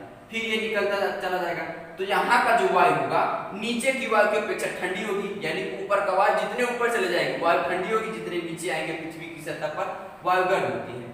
ठीक है, तो यहाँ पर क्या होगा कि जिसमें प्रकाश किरण होती है वो उस समय वहां का वायु ठंडा होता है, उसके नीचे का वायु गर्म होता है, तो वहां पर भी एक अपवर्तन हो जाता है उनका। तो इस तरह से लगातार उनका अपवर्तन होता रहता है, लगातार उनका अपवर्तन होता रहता है, जिसकी वजह से यहाँ पर खड़ा व्यक्ति, मान लीजिए कोई व्यक्ति खड़ा है, तो प्रकाश देख रहे हैं निरंतर हिल रहा है, निरंतर अपवर्तन हो रहा है, तो कभी आंख तक पहुंचेगी, कभी दूसरी तरफ चले जाएगी, फिर आंख तक पहुंचेगी, फिर कभी दूसरी तरफ चली जाएगी। तो इसी की वजह से क्या होते हैं, रात्रि के समय तारे टिमटिमाते हैं। अब इसको परिभाषित किस तरह करेंगे, कहेंगे रात्रि के समय तारे वायुमंडलीय अपवर्तन के कारण ही टिमटिमाते हैं। कहेंगे रात्रि के समय जब तारों से कोई प्रकाश किरण चलती है तथा पृथ्वी के वायुमंडल में प्रवेश करती है, तो पृथ्वी का वायुमंडल हर स्थान पर अलग अलग ताप में होता है। पृथ्वी के वायुमंडल में उपस्थित वायु हर स्थान पर अलग अलग तापमान पर होता है। ठीक है, तो वहां पर एक माध्यम मिल जाता है उसको, एक सघन माध्यम, एक विरल माध्यम, एक सघन माध्यम, विरल माध्यम, विरल माध्यम, सघन माध्यम, इस प्रकार एक माध्यम मिल जाता है। तो कहेंगे कि हर स्थान का तापमान अलग अलग होता है, जिससे, या इस प्रकार भी कर सकते हैं कि जिससे हर माध्यम का एक अलग अलग प्रकाशिक घनत्व हो जाता है। ठीक, एक अलग अलग प्रकाशिक घनत्व हो जाता है, जिससे तारों से आने वाले प्रकाश का लगातार अपवर्तन होता है, लगातार अपवर्तन होता है, और अपवर्तन होने के पश्चात हमारी आंख तक पहुंचता है, जिसकी वजह से लगातार अपवर्तन, वायुमंडलीय अपवर्तन, लगातार वायुमंडलीय अपवर्तन होने की वजह से हमारी आंख तक पहुंचने वाली प्रकाश झिलमिलाती है। या इस प्रकार से कर सकते हैं कि तारित प्रकाश, मतलब थोड़ा तेजी से दिखाई देगा, फिर उसके बाद थोड़ा स्लो दिखाई देगा, मतलब कि ऐसा लगेगा बहुत तेजी से जल रहा है, फिर उसके बाद लगेगा कि नहीं जल रहा है, फिर जल रहा है, नहीं जल रहा है। तो वो क्या है, वायुमंडलीय अपवर्तन, इसका बार बार अपवर्तन होता है, जिसकी वजह से हमें एक बार अच्छे से दिखाई देगा, फिर थोड़ा सा कम दिखाई देगा, फिर अधिक दिखाई देगा, कम दिखाई देगा। तो उस समय क्या होता है, तारों का अपवर्तन होता है, तारों का टिमटिमाना, और किसकी वजह से होता है, वायुमंडलीय अपवर्तन की वजह से। किसकी वजह से, वायुमंडलीय अपवर्तन, बार बार अपवर्तन होता है उसी प्रकाश किरण का, क्योंकि पृथ्वी के वायुमंडल में हर जगह की वायु का ताप अलग अलग है, तो वहां पर उनका एक प्रकाशिक घनत्व, मतलब उनका एक अलग अलग घनत्व बन जाता है, जिससे एक माध्यम मिल जाता है, विरल माध्यम, सघन माध्यम, और उस माध्यम में प्रकाश का लगातार अपवर्तन होता है, जिससे हमें तारे या पृथ्वी की सतह पर देखने वाले मनुष्य को तारे टिमटिमाते हुए दिखाई देते हैं। अब अगली हमारी हेडिंग होगी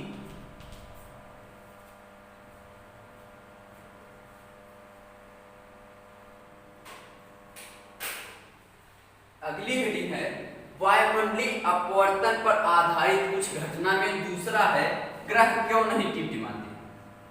जबकि तारे और ग्रह रात में दोनों दिखाई देते हैं, उसमें से तारे टिमटिमाते हैं, ग्रह नहीं टिमटिमाते। देखिए इसका मुख्य रीजन है, आप इस प्रकार से कर सकते हैं कि तारे जो है प्रकाश के बिंदु स्रोत माने जा सकते हैं, मतलब कि एक छोटा सा बिंदु माना जा सकता है, और ग्रह जो है, ग्रह को प्रकाश का बिंदु स्रोतों का संग्रह माना जा सकता है, मतलब कि कई बिंदु स्रोत मिला देंगे तो वो एक ग्रह जो है उतने बिंदु स्रोतों के समूह माने जा सकते हैं। तो तारे जो पृथ्वी से बहुत दूर होते हैं, ग्रह पृथ्वी से नजदीक होते हैं। इनके कई रीजन है, अभी आपको पता चलेगा। देखिए कैसे, तो ये बिंदु स्रोत माने जा सकते हैं और ये बिंदु स्रोत के समूह माने जा सकते हैं। इस प्रकार से कई बिंदु स्रोत के समूह माने जा सकते हैं। ठीक, उसके बाद अब क्या कहेंगे कि रात्रि के समय ग्रह टिमटिमाते नहीं है, जबकि तारे टिमटिमाते हैं। कहेंगे कि तारे पृथ्वी से बहुत दूर होते हैं और प्रकाश के बिंदु स्रोत माने जा सकते हैं। फिर उसके आगे कहेंगे ग्रह तारों की अपेक्षा पृथ्वी से नजदीक होते हैं तथा बिंदु स्रोतों के समूह माने जा सकते हैं, मतलब कई बिंदु स्रोत में मिला देंगे, कई तारों को मिला देंगे तो वो किस तरह से लगेगा, एक ग्रह की भांति लगेगा। आपको रात में देखने में भी इसी तरह से लगता है कि तारे बहुत छोटे दिखाई देते हैं और ग्रह बहुत बड़ा दिखाई देता है, तारों की अपेक्षा बड़ा दिखाई देता है। ठीक है, तो जब इन्हें बिंदु स्रोत मान रहे हैं तो इन्हें कई बिंदुओं के स्रोत समूह माने जाएंगे। ठीक है, अब देखिए वायुमंडलीय परिवर्तनशील वायुमंडलीय इनके प्रकाश को, तारे के प्रकाश को परिवर्तित करने की क्षमता रखता है, यानी इनके प्रकाश को परिवर्तित कर सकता है। लेकिन जो ग्रह के जो प्रकाश है, क्योंकि इसमें कई प्रकाश की किरण होगी, इनसे अधिक, इनसे कई गुना होगा, तो परिवर्तनशील वायुमंडल जो है इनके प्रकाशों को परिवर्तन करने में उतनी क्षमता नहीं रखता है। इनके ग्रह से आने वाले प्रकाश किरणों को परिवर्तित करने, अपवर्तन करने में या परिवर्तित करने में क्षमता नहीं रख पाता है, जिसकी वजह से तारों के प्रकाश का बार बार अपवर्तन होता है, परिवर्तनशील होते हैं इनके प्रकाश के, तारों से आने वाले प्रकाश किरणों को परिवर्तनशील वायुमंडल परिवर्तन करता है। ठीक है, लेकिन ग्रह से आने वाले प्रकाश किरणों का परिवर्तनशील वायुमंडल, ग्रह से आने वाले प्रकाश किरणों का परिवर्तनशील वायुमंडल, परिवर्तनशील क्यों कहते हैं? क्योंकि ऊपर की वायु कुछ है, नीचे की वायु गर्म, ऊपर की वायु ठंडी है, तो हर जगह का ताप अलग अलग है, तो हर उसमें वायुमंडल क्या हो रहा है, ताप अलग अलग परिवर्तित है, अलग अलग परिवर्तित हो रहा है, दिन के समय कुछ हो रहा है, रात के समय अलग हो रहा है, तो परिवर्तन हो रहा है और इनके तारों को परिवर्तित भी कर रहा है, इसलिए कहते हो परिवर्तनशील वायुमंडल। क्या कहेंगे? परिवर्तनशील वायुमंडल इनके प्रकाश को परिवर्तित कर देता है और ग्रह के तारों को, ग्रह जो है ग्रह से आने प्रकाश किरणों को परिवर्तित करने, मतलब इतना परिवर्तित करता है कि लगभग वो शून्य होता है। परिवर्तित तो करता है लेकिन लगभग शून्य के समान होता है, बहुत कम से कम कर पाता है, जिसकी वजह से ग्रह जो है, ग्रह टिमटिमाते नजर नहीं आते हैं, जबकि तारे टिमटिमाते हैं। ठीक है, अगली हमारी रीडिंग है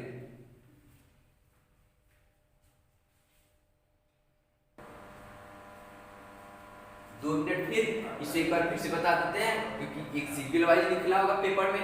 सीधा कहेंगे ग्रह रात्रि के समय ग्रह टिमटिमाते नहीं है, परंतु तारे रात्रि के समय टिमटिमाते हैं।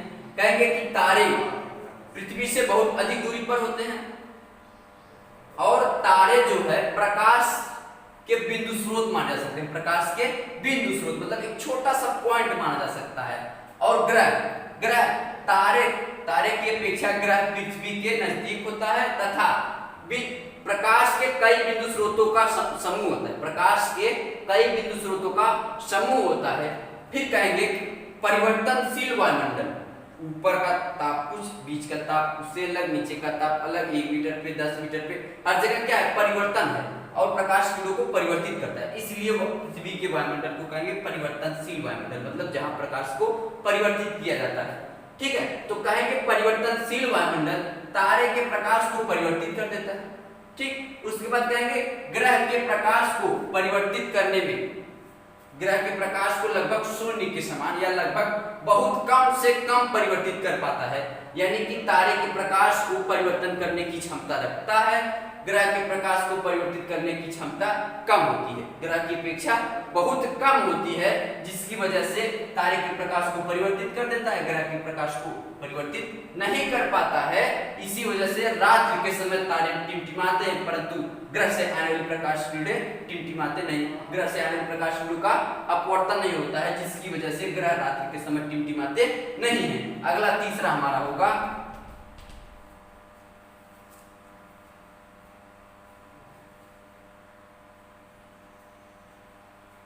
अगली हेडिंग है तीसरी, तारे अपने वास्तविक ऊंचाई से कुछ अधिक ऊंचाई पर दिखाई देते हैं, यानी कि जितनी उनकी ऊंचाई होती है, हम अगर पृथ्वी की सतह पर से उनके नीचे से देखेंगे तो वो हमें कुछ और ऊपर ऊंचाई पर दिखाई देगी, यानी कि उनकी वास्तविक ऊंचाई में, जैसे मान लीजिए वास्तविक ऊंचाई यहाँ से ये कोई तारा है, इसीलिए फिगर बना दे रहे हैं, यहाँ पर हम पृथ्वी यहाँ से हम देख रहे हैं, यहाँ से हम किसी तारे को देख रहे हैं इस तरह से,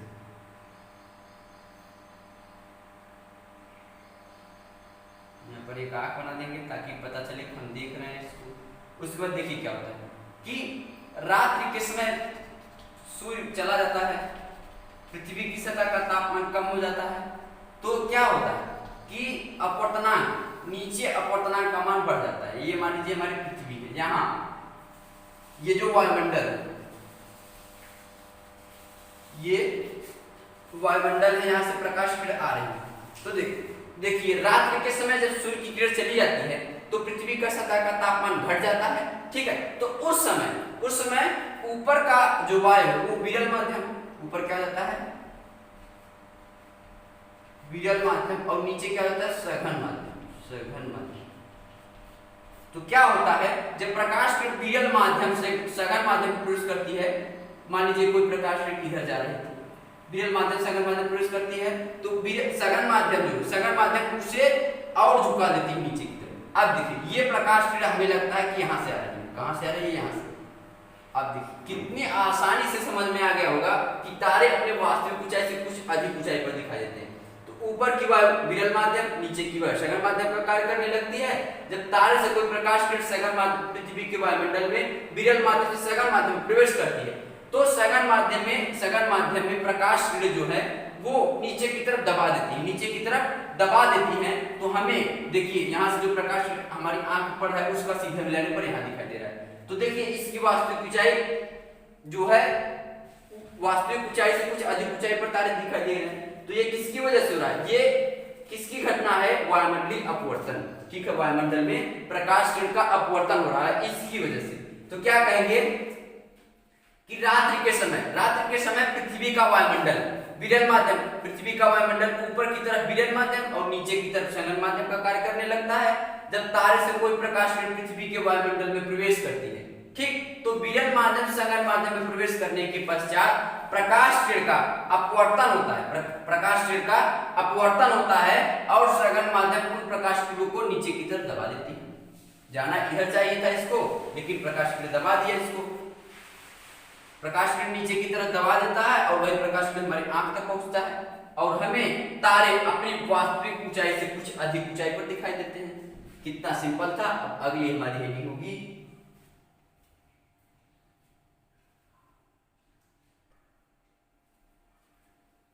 चौथी हेडिंग है अग्रिम सूर्योदय तथा निलंबित सूर्योदय। कहने का मतलब है वायुमंडलीय अपवर्तन की कार्य। कितनी बेहतरीन, कितना बढ़िया चीज इसमें बताया गया है कि वायुमंडलीय अपवर्तन के कारण सूर्य उगने से पहले 2 मिनट पहले हमको सूर्य दिखाई देने लगता है तथा डूबने के बाद मतलब अस्त होने के 2 मिनट बाद हम सूर्य को देख सकते हैं। किसकी वजह से, वायुमंडलीय अपवर्तन की वजह से। 2 मिनट यानी कि सूर्य जैसे उगने वाला है या अस्त होने वाला है, अंदर जाने वाला है या पृथ्वी से या हमसे दूर जाने वाला है, तो अस्त होने के बाद 2 मिनट तक हम उसको देख सकते हैं। उसी तरह सूर्य का जब निकलता है, सूर्योदय जब होता है, तो उसके 2 मिनट पहले तक हम सूर्य को देख सकते हैं। तो दोनों स्थितियों में 2-2 मिनट देख ले रहे हैं। क्यों? जबकि वो हमसे क्या होता है, क्षितिज से नीचे हो जाता है। हम उसे अगर देखना चाहें, अगर प्रकाश किरण ना हो, अगर हम उसे देखना चाहें तो नहीं देख सकते, लेकिन प्रकाश किरणों की ये अद्भुत कला है कि हम उसे देख पाते हैं। देखिए क्या होता है, पहले समझेंगे कि मान लीजिए जिस प्रकार सूर्योदय हो रहा है, अस्त हो रहा है, तो हम अस्त वाला ले रहे हैं, निलंबित वाला ले रहे हैं। देखिए मान लीजिए क्षितिज है, इसके नीचे हम नहीं देख सकते, ठीक है, लेकिन सूर्य नीचे गया, वहां से प्रकाश किरण पृथ्वी के वायुमंडल में आई, ठीक, तो ऊपर की वायु क्या हो जाएगी, विरल माध्यम, नीचे की वायु क्या हो गई, सघन माध्यम। तो विरल माध्यम से सघन माध्यम में जब प्रवेश करती है तो क्या होती है, अभिलंब से दूर, अभिलंब के पास आती है, अभिलंब से नजदीक होती है। विरल माध्यम सघन माध्यम कोई प्रकाश किरण जाएगी तो अपवर्तन के पश्चात अभिलंब के पास आती है, अभिलंब की ओर झुक जाती है। तो यहाँ पर क्या होता है, ये प्रकाश किरण क्या होता है, विरल माध्यम सघन माध्यम में आने के पश्चात जो सघन माध्यम होता है प्रकाश किरणों को पृथ्वी की तरफ दबा देता है या नीचे की तरफ दबा देता है। तो देखिए अब जब हम यहाँ से देखेंगे तो प्रकाश किरण लगेगा यहाँ पर, यहाँ से आ रही है, जब यहाँ से आ रही है तो यहाँ पर दिखाई देगा। तो देखिए 2 मिनट बाद तक दिखाई दे रहा है नहीं, जबकि सूर्य क्षितिज से नीचे हम देख पा रहे हैं इसको। तो ये आभासी सूर्य है, ये वास्तविक सूर्य नहीं है, आभासी सूर्य है। उसी प्रकार सूर्य का जब उगता है, सूर्योदय होता है, तब भी यही घटना होती है कि सूर्य नीचे ही होता है, उसका अपवर्तन हो जाता है, हमें सूर्य यहाँ दिखाई देने लगता है। ठीक, आप देखिए इसको परिभाषित कैसे करेंगे। अग्रिम सूर्य तथा निलंबित सूर्य, सूर्य के उगने, सूर्योदय होने तथा अस्त या क्या कहते हैं सूर्योदय और सूर्यास्त, उसे कहते हैं सूर्यास्त। तो सूर्योदय तथा सूर्यास्त के समय, सूर्योदय से पहले 2 मिनट पहले, सूर्यास्त के 2 मिनट बाद तक हम सूर्य को देख पाते हैं, किसकी वजह से? वायुमंडल अपवर्तन के कारण। कहेंगे कि अब एक घटना बता देंगे कैसे देख पाते हैं, तो कहेंगे सूर्य क्षितिज से नीचे जाने पर सूर्य से आने वाली प्रकाश की पृथ्वी के वायुमंडल में प्रवेश करती है। वायुमंडल का ऊपरी भाग विरल माध्यम और वायुमंडल का निचला भाग सघन माध्यम का कार्य करता है। तो जब प्रकाश किरण विरल माध्यम से सघन माध्यम में प्रवेश करती है तो प्रकाश किरण अपवर्तन के पश्चात प्रकाश किरण का अपवर्तन होता है। इस प्रकार भी कह देंगे प्रकाश किरण का अपवर्तन होता है। ठीक, फिर कहेंगे सघन माध्यम उन प्रकाश किरणों को पृथ्वी की तरफ दबा देती है या नीचे की तरफ। सघन माध्यम उन अपवर्तित प्रकाश किरण को नीचे की तरफ दबा देती है। और जब हम यहाँ से देखते हैं हमारी प्रकाश किरण हमारी आंख तक पहुंचता है तो हमें सूर्य जो है क्षितिज से ऊपर दिखाई देता है। ठीक, इस प्रकार हम सूर्यास्त के 2 मिनट बाद तक सूर्य को देख सकते हैं। तो आप देख रहे हैं कि सूर्य का आभासी प्रतिबिंब हमें दिखाई दे रहा है, जबकि है कहां? वास्तव में क्षितिज से नीचे चला गया है। ठीक है, अब अगली हेडिंग की बात करेंगे।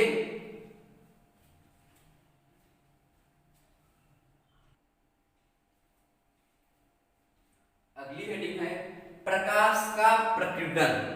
प्रकीर्णन मतलब होता है कि छोटे छोटे कणों या कणों से टकराकर सभी दिशाओं में फैलने की क्रिया प्रकीर्णन कहलाती है। तो पहले हम समझेंगे, देखिए कि मान लीजिए कोई माध्यम है जिसमें कई छोटे छोटे कण हैं। माध्यम में कई जिसमें छोटे छोटे कई कण हैं। अब देखिए कोई प्रकाश किरण इस माध्यम में प्रवेश किया, इसमें लड़ा, तो यहाँ पर तक लड़ने के बाद इधर घूमा, इससे लड़ा, इधर घूमा, इससे लड़ा, इधर घूमा, तो ऐसे से देखिए घूम रहा है। तो क्या हो रहा है? इन प्रकाश किरण क्या हो रहा है? छोटे छोटे कणों से टकराकर इन्हीं सभी दिशाओं में फैल रहे हैं, चाहे जिधर जिधर उनको जाने में आसानी हो रही है या जिधर घूम पा रहे हैं उधर घूम के और उसी दिशा में चारों दिशाओं में फैल रहे हैं। तो यही घटना प्रकाश का प्रकीर्णन कहलाती है। तो हम क्या कहेंगे? हम परिभाषित कर सकते हैं, इसी फिगर से इसको परिभाषित कर सकते हैं कि जब कोई सूर्य या जब कोई सूर्य प्रकाश किरण या जब कोई प्रकाश किरण किसी ऐसे माध्यम में गुजरती है, ऐसे माध्यम में प्रवेश करती है जिसमें धूल के कण, धुएं के कण तथा अन्य गैसों के कण उपस्थित होते हैं, तो प्रकाश किरण उन कणों से, उन सूक्ष्म कणों से टकराकर सभी दिशाओं में फैल जाता है। ठीक, क्या कहेंगे? जब कोई प्रकाश किरण ऐसे माध्यम में प्रवेश करता है जिसमें धूल के कण, धुएं के कण तथा अन्य गैस जैसे कार्बन डाइऑक्साइड, ऑक्सीजन, नाइट्रोजन जो भी गैसें हैं, ठीक, आदि गैसें जो हैं, तो उनसे टकराकर जो क्या होता है? प्रकाश किरण उन माध्यम में उपस्थित सूक्ष्म कणों से टकराकर सभी दिशाओं में फैल जाता है, इधर उधर फैल जाता है। तो प्रकाश किरण की इस घटना को प्रकाश का प्रकीर्णन कहते हैं। कितना सिंपल सा परिभाषा था, सिर्फ फिगर थोड़ा सा याद करेंगे ताकि समझ में आए कि कैसे होता है। ठीक है, अब आगे लॉर्ड रैले के अनुसार, लॉर्ड रैले एक वैज्ञानिक का नाम है जिन्होंने प्रकाश के प्रकीर्णन पर कुछ सर्च किया या खोज किया और एक सूत्र निकाला है। तो क्या कहेंगे कि लॉर्ड रैले के अनुसार माध्यम में उपस्थित कणों का आकार, यानी इन कणों का आकार प्रकाश के तरंगदैर्घ्य के आकार से अति सूक्ष्म होने पर, यानी इनका आकार अगर इनके तरंगदैर्घ्य, इनकी ऊंचाई इनके तरंगदैर्घ्य से कम हो, ठीक है, कम होगा तो प्रकीर्णन की मात्रा प्रकाश के तरंगदैर्घ्य के चतुर्थ घात के व्युत्क्रमानुपाती होता है। यानी प्रकीर्णन डायरेक्टली प्रोपोर्शनल 1 जो तरंगदैर्घ्य होगी प्रकाश किरण की उसकी घात 4, तो यहाँ पर व्युत्क्रमानुपाती हो रही है किसके? तरंगदैर्घ्य के चतुर्थ घात की। तो क्या कहेंगे? लॉर्ड रैले के अनुसार यदि माध्यम के कणों का आकार प्रकाश के तरंगदैर्घ्य के आकार से अति सूक्ष्म हो तो प्रकीर्णन की मात्रा जो होगी, यहाँ पर सभी दिशाओं में फैलने की जो मात्रा होगी वो क्या होगी? प्रकाश के तरंगदैर्घ्य के चतुर्थ घात के व्युत्क्रमानुपाती होता है, उल्टा होता है। ठीक, अब आगे इसी पे आधारित कुछ हम जो है घटना देखेंगे, कौन कौन सी घटनाएं हो रही हैं।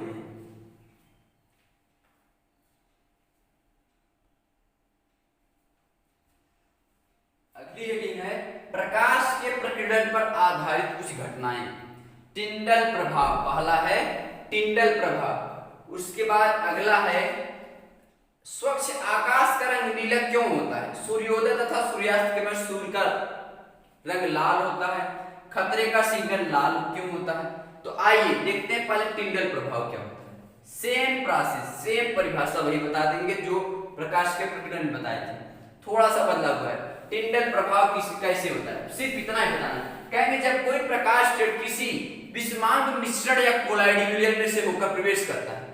ठीक, विषमांगी मिश्रण मतलब जिसमें धूल के कण, धुएं के कण, अन्य गैस के कण, ठीक, वर्षा के जल, वर्षा के कण उपस्थित हो, परमाणु उपस्थित होते हैं, तो वो पूरा जो कण एक साथ मिलकर एक में उपस्थित होते हैं, वही हो गया विषमांग मिश्रण या कोलाइडी विलयन हो गया।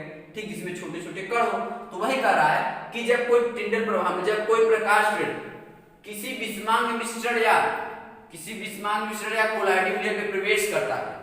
विषमांग मिश्रण ब्रैकेट में लिखेंगे धूल के कण, जिसमें धूल के कण, धुएं के कण, जल के बूंद, वर्षा के कण और अन्य गैसों के कण उपस्थित होते हैं। ठीक, तो प्रकाश किरण उन कोलाइडी कणों से या उन सूक्ष्म कणों से टकराकर सभी दिशाओं में फैल जाता है। इसी घटना को टिंडल प्रभाव कहते हैं।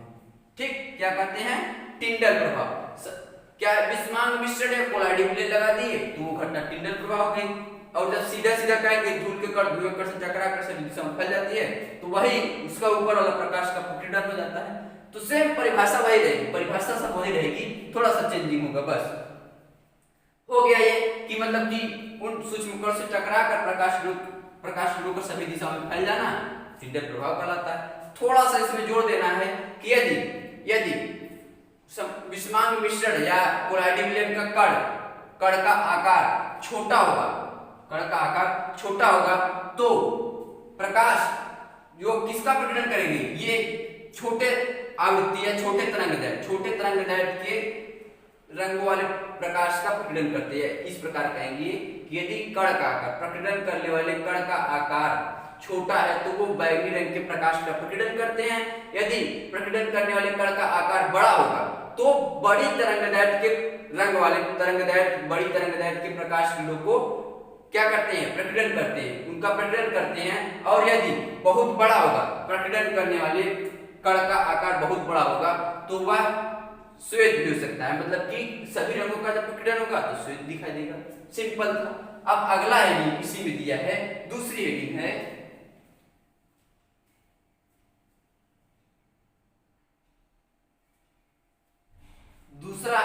स्वच्छ आकाश का रंग नीला होता है। क्यों हमें लाल कलर का आकाश नहीं दिखाई देता है? क्यों चंद्रमा पर जाने पर वहां का आसमान जो है देखते हैं तो काला दिखाई देता है? अंतरिक्ष यात्री को पृथ्वी यानी पृथ्वी के ऊपर जाने पर, अंतरिक्ष में जाने पर पृथ्वी का जो आकाश है वो अंतरिक्ष यात्री में वैज्ञानिकों को, अंतरिक्ष यात्रियों को काला दिखाई देता है। तो क्या है? देखिए, जब सूर्य की प्रकाश किरण पृथ्वी के वायुमंडल में प्रवेश करता है, एक फिगर बना लेते हैं जिसकी सहायता से हमें इसकी परिभाषा याद हो सके। ऐसा तो है नहीं हम इसे रटेंगे, कितना रटेंगे, इसलिए फिगर बनाएंगे। थोड़ा सा फिगर जरूर बनाएंगे। देखिए, विज्ञान की कॉपी, क्लास 10 विज्ञान की कॉपी यदि हमारी कॉपी बना रहे हैं, हमारे नोट्स बना रहे हैं, तो आप जरूर फिगर बनाइएगा। फिगर की सहायता से हम क्या करते हैं, किसी भी हेडिंग की परिभाषा निकालते हैं। ये नहीं उसे हम रटेंगे कैसे होता है, थोड़ा सा समझेंगे क्या चीज कर रहा है, क्या इसमें क्या होता है, सिर्फ ये देखना है। ये नहीं देखना है कि अब हम रटेंगे प्रकाश किरण आ रही है, पता लगा भूल गई दूसरी लाइन तो सीधा कह दिए प्रकीर्णन हो गया, ऐसे नहीं। मान लीजिए पृथ्वी है और ये यही कहीं हमारा वायुमंडल, पृथ्वी का क्या है, हमारा वायुमंडल है और इसमें सूक्ष्म कण उपस्थित है। क्या उपस्थित है? सूक्ष्म कण उपस्थित है। अब यहाँ हमारा सूर्य हो गया, सूर्य से आने वाली प्रकाश किरण पृथ्वी के वायुमंडल में प्रवेश करती है। दूसरी बात क्या नोट्स करेंगे कि बैगनी और नीले रंग का जो तरंगदैर्घ्य होता है कम होता है। तरंगदैर्घ्य कम होने की वजह से उनकी आवृत्ति अधिक होती है, उनकी आवृत्ति, और लाल रंग का तरंगदैर्घ्य होता है वो अधिक होता है, इसलिए उनकी आवृत्ति कम होती है। जिस प्रकार हम समझे, एक उदाहरण देकर समझाने की कोशिश करना चाहते हैं। देखिए, ये समझ लीजिए कोई एक मनुष्य है, क्या है? मनुष्य है। उसकी ऊंचाई क्या है? बहुत बच्चों की ऊंचाई से अधिक है। तो ये मान लीजिए कोई बच्चा है, लड़का है, छोटा सा 5 साल का लड़का मान लीजिए, इसे मान लीजिए 20 साल का आदमी है या 30 साल का आदमी मान लीजिए, ठीक है। तो देखिए, ये लंबा होगा, ये छोटा होगा, तो इसका तरंगदैर्घ्य क्या है? अधिक है या लंबापन, ठीक, या कह देंगे लंबापन। तो देखिए, लाल रंग क्या है? लंबा है, तो ये एक आदमी की तरह कार्य कर रहा है। और जो बैंगनी और नीला रंग है वो क्या है, छोटा है, उसकी ऊंचाई क्या है, छोटी है, तो एक बच्चे की तरह काम कर रहा है, एक छोटा सा बच्चा की तरह कार्य कर रहा है। अब देखिए, अब जब बच्चा चलेगा और लंबा सा आदमी चलेगा तो उतनी ही दूरी, मान लीजिए कि हमको 10 मीटर 20 मीटर चलना है, तो बच्चा चलेगा तो उसके द्वारा पैर बहुत अधिक मारे जाएंगे, कई पैर मारेंगे, 1 2 3, अगर वो 50 पैर मारेगा, मान लीजिए 50 कदम चला, और आदमी जो चलेगा वो 25 ही कदम में उतनी दूरी तय कर दे रहा है, ठीक है। तो इसलिए जितना अधिक चलेगा, जितना अधिक कदम रखेगा, समझ लीजिए उस कदम की संख्या को क्या बोलते हैं, आवृत्ति बोलते हैं। क्या बोलते हैं, आवृत्ति बोलते हैं। और उसकी ऊंचाई को क्या बोलते हैं, तरंगदैर्घ्य। समझने की कोशिश करेंगे क्योंकि इसमें कंफ्यूजन बहुत होता है, हम लोग रटते हैं कि किसकी तरंगदैर्घ्य अधिक होती है, लाल रंग की किसकी कम होती है, बैगनी रंग की, आवृत्ति किसकी अधिक होती है, बैगनी की किसकी कम होती है, लाल रंग की, और इसमें प्रश्न आ गया, रटते रटते भूल जाते हैं किसकी तरंगदैर्घ्य अधिक होती है, बैगनी की, तो भूल जाते हैं। तो देखिए सिंपल से याद करें, लाल रंग जो होता है वो बड़ा होता है, बड़ा होता है, उसकी ऊंचाई अधिक होती है, एक मनुष्य की तरह कार्य करता है। और जो हमारा नीला और बैगनी रंग है वो एक बच्चे की तरह कार्य करता है, तो बच्चे की ऊंचाई छोटी होती है। तो तरंगदैर्घ्य क्या है, ये उसकी लंबाई है, तनाना, तरंगदैर्घ्य मतलब तनाना, तो अधिक तना हुआ, ये तन गया है, ये आदमी अधिक तना है, बच्चा कम तना है, ठीक है। तो लाल रंग की तरंगदैर्घ्य अधिक और बैगनी रंग की तरंगदैर्घ्य कम हो गई, एक प्रश्न। दूसरा प्रश्न, अब अगर छोटा सा बच्चा सेम दूरी चल रहा है, यहां से लेके यहां तक सेम दूरी चल रहा है, तो देखिए उतनी ही दूरी तय करने में छोटा सा बच्चा कितनी कदम रखेगा, 1 2 3 4 5 6 7 8 बार कदम रखा, और बड़ा आदमी जो है 1 2 बार में ही पहुंच गया उतनी दूरी तय करने में। तो आवृत्ति इसी कदम की संख्या को मान लेते हैं क्या है, ये आवृत्ति है। तो बैगनी रंग की आवृत्ति क्या हो जाएगी, अधिक हो जाएगी, और लाल रंग की आवृत्ति क्या हो जाएगी, कम हो जाएगी, क्योंकि सिर्फ 2 ही कदम रखा, पहुंच गया उस तरफ, ठीक है। ऐसे याद करते हैं, ये नहीं कि रटेंगे कि लाल रंग की आवृत्ति अधिक होती है, कम होती है, कम होती है, अधिक होती है, काम खत्म, 4 प्रश्न गया। तो ऐसे याद करेंगे, जो लंबा है वो तरंगदैर्घ्य है, तो लंबा कौन है, लाल, और जो छोटा है, सबसे छोटा है क्या है, बच्चा है, बच्चा कौन सा, बैगनी। और जब बच्चा है तो उतनी ही दूरी तय करने में उसे अधिक कदम रखना पड़ेगा लाल रंग की अपेक्षा, तो अधिक कदम रखना पड़ रहा है, इसलिए इसकी आवृत्ति क्या हो गई, अधिक हो गई, क्योंकि कदम की संख्या को हमने क्या मान लिया है, आवृत्ति मान ली है। अब आगे लाल रंग कह रहा है, तो लाल रंग जो है कम कदम रख रहा है, तो कदम की संख्या कम है, इसलिए आवृत्ति क्या हो जाएगी, लाल रंग की सबसे कम हो जाएगी, ठीक। अब आगे देखिए बात कर रहे हैं वायुमंडल में कई कण, बस पहले समझेंगे, बड़ी बारीकी से समझेंगे। मान लीजिए वायुमंडल में कोई कण प्रवेश किया और इसे टकराने के बाद इधर घूम गया।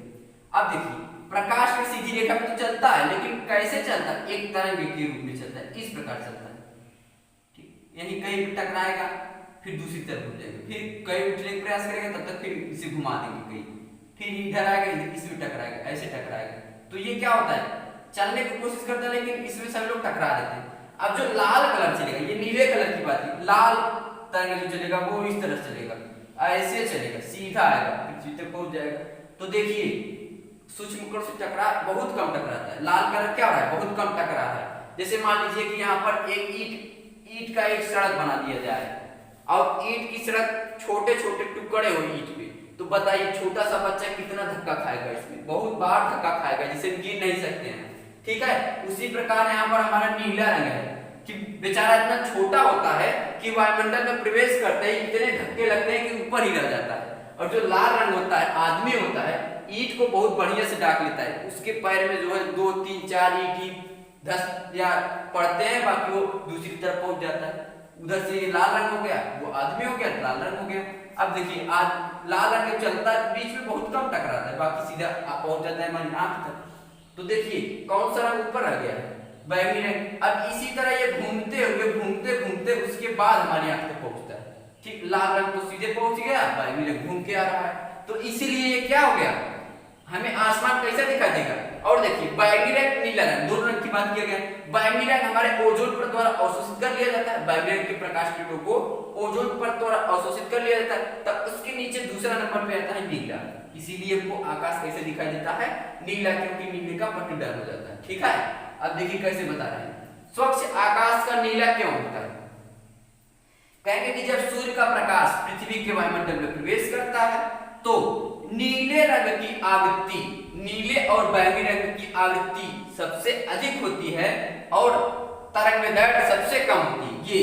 ये ऊंचाई ये सबसे कम होती है, ये सबसे कम होती है और ये सबसे अधिक होती है।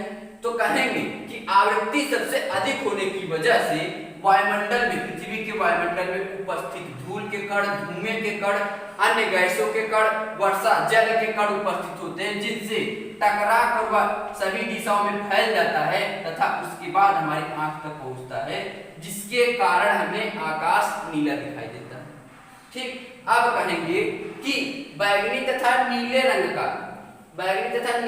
का प्रकीर्णन लाल रंग के प्रकीर्णन से 16 गुना अधिक होता है। 16 गुणे लाल रंग का प्रकीर्णन बराबर किसके? बैगनी रंग या नीला रंग, बैगनी रंग या नीला रंग। ठीक है, बैगनी रंग लिख दिए, नीला रंग बोल दिए। ठीक, बैगनी या नीला रंग किसके? लाल रंग के प्रकीर्णन से 16 गुना अधिक होता है, इसलिए हमें आकाश कैसा दिखाई देता है? नीला दिखाई देता है। बैगनी रंग क्या होता है? पृथ्वी के वायुमंडल में उपस्थित ओजोन परत द्वारा अवशोषित कर लिया जाता है। तब आता है दूसरे नंबर पे बैगनी। नीला, तो नीले रंग का प्रकीर्णन होता है, इसलिए हमें स्वच्छ आकाश किस तरह दिखाई देता है? नीले रंग का दिखाई देता है। जबकि चंद्रमा के वायुमंडल में ये सब कण उपस्थित नहीं होते हैं, वहां पर उनका प्रकीर्णन नहीं होता है, इसलिए वो सीधे आते हैं, इसलिए यहाँ पर आकाश कैसा दिखाई देता है? काला दिखाई देता है, जो इम्पोर्टेंट नहीं है, इसलिए हम जो सिलेबस से जुड़ा हुआ है उसे बताने की कोशिश कर रहे हैं। अब देखिए आगे आ रहा है हमारा सूर्योदय एवं सूर्यास्त के समय सूर्य का रंग लाल होता है। देखिए कौन सी हेडिंग थी? मुख्य हेडिंग थी प्रकाश के प्रकीर्णन पर आधारित कुछ घटनाएं। उसमें तीसरी हेडिंग है सूर्योदय एवं सूर्यास्त के समय। सुबह और शाम के समय सभी लोग देखे होंगे कि सूर्य का रंग लाल होता है। क्यों? क्या रीजन है कि यह नीला कलर, हरा कलर, पीला कलर नहीं दिखाई देता है, जबकि सुबह सूर्य निकलते समय और डूबते समय या अस्त होते समय दोनों ही समय सूर्य हमेशा लाल रंग का होता है? क्या रीजन है? तो उसका मुख्य रीजन है प्रकाश का प्रकीर्णन। तो प्रकाश देखिए पहले समझेंगे, उसके बाद इसकी परिभाषा कैसे पेपर में लिखना है उस तरह से पहले देखिए समझेंगे कि सूर्योदय और सूर्यास्त के समय, ठीक है, इनसे चले सूर्य से चले हुए प्रकाश किरणों को पृथ्वी के वायुमंडल में अधिक दूरी तय करनी पड़ती है। जैसे मान लीजिए हम यहाँ पर खड़े हैं, तो देखिए यहाँ से प्रकाश किरण आएगी यहाँ से यहाँ तक, तो इतनी दूरी क्या कर रही है? वायुमंडल में दूरी तय कर रही है। अब उधर से अस्त होते समय भी लंबी दूरी तय करनी पड़ेगी इसे, जबकि देखिए दोपहर के समय इससे कम दूरी तय करनी पड़ती है। देखिए इसकी अपेक्षा कम दूरी तय करनी पड़ती है। तो यहाँ पर जब सूर्य में या सूर्य प्रकाश में 7 रंग होते हैं, जब पृथ्वी के वायुमंडल में प्रवेश करते हैं तो इनके अणुओं द्वारा इनका प्रकीर्णन होता है। इनके अणुओं द्वारा सूर्य प्रकाश का प्रकीर्णन होता है, जिसमें कितने रंग होते हैं? 7 रंग होते हैं। उन 7 रंगों का प्रकीर्णन होता है, लेकिन जो लाल रंग होता है उसकी तरंगदैर्घ्य सबसे क्या होती है? सबसे अधिक होता है। तरंगदैर्घ्य सबसे अधिक किसका होता है? लाल रंग का। और बैगनी और नीला रंग का सबसे कम होता है और उनके बीच में सभी होते हैं। तो प्रकीर्णन या तरंगदैर्घ्य अधिक होने की वजह से लाल रंग का प्रकीर्णन कम होता है। यानी कि ये मान लीजिए यहाँ पर लाल रंग का कोई तरंग आ रहा है, तो ये इसमें जो वायुमंडल के कण है उनसे बहुत कम टकराता है, उनसे बहुत कम टकराएगा तो कम बिखरेगा।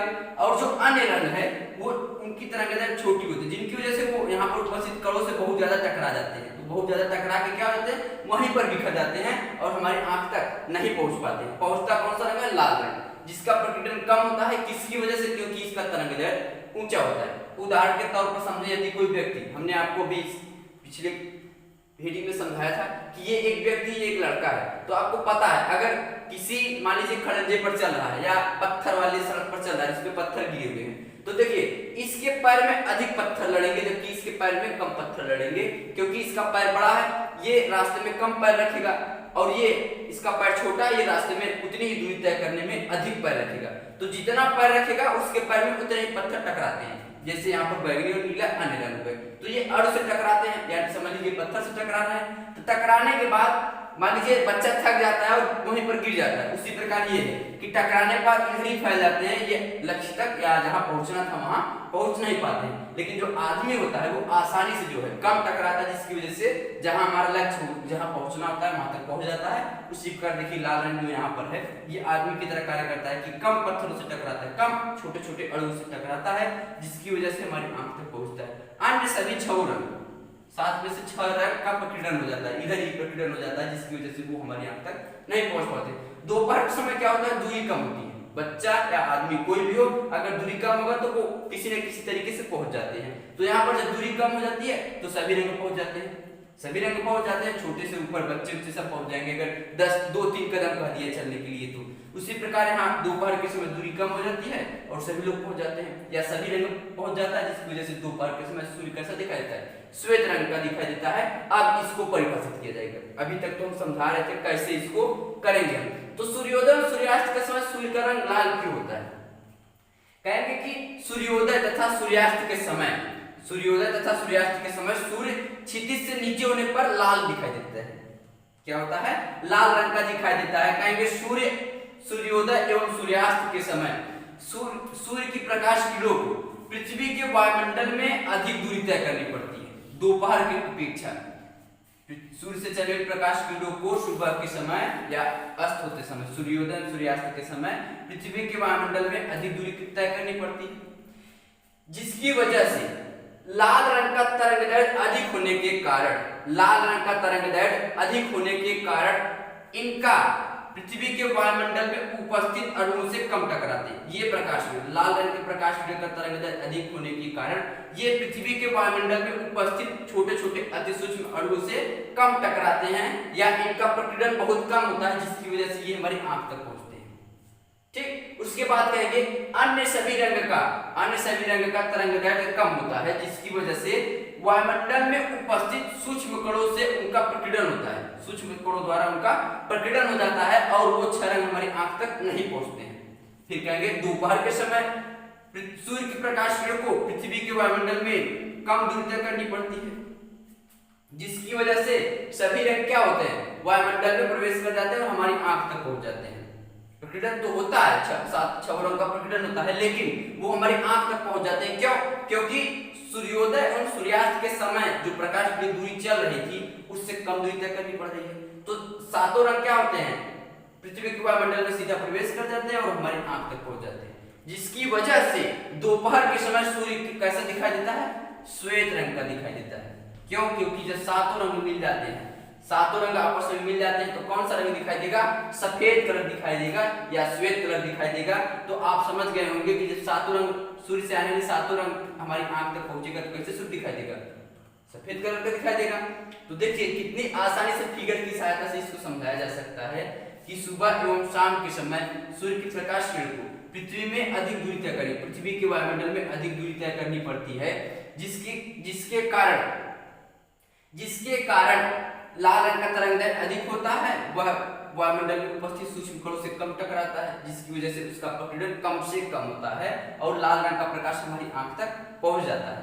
ठीक है, फिर बाकी 6 रंग का प्रकीर्णन हो जाता है, जिससे हमारी वो आंख तक नहीं पहुंच पाते हैं।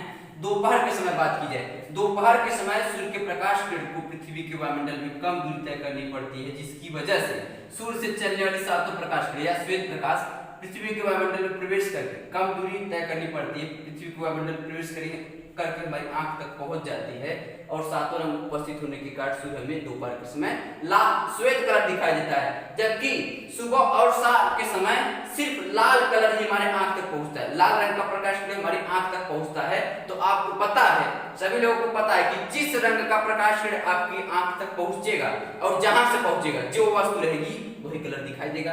तो यहाँ से 7 रंग निकला, 7 में से कौन सा पहुंचे, लाल रंग, तो सुबह और शाम के समय कैसे कलर दिखाई देगा, लाल कलर दिखाई देगा।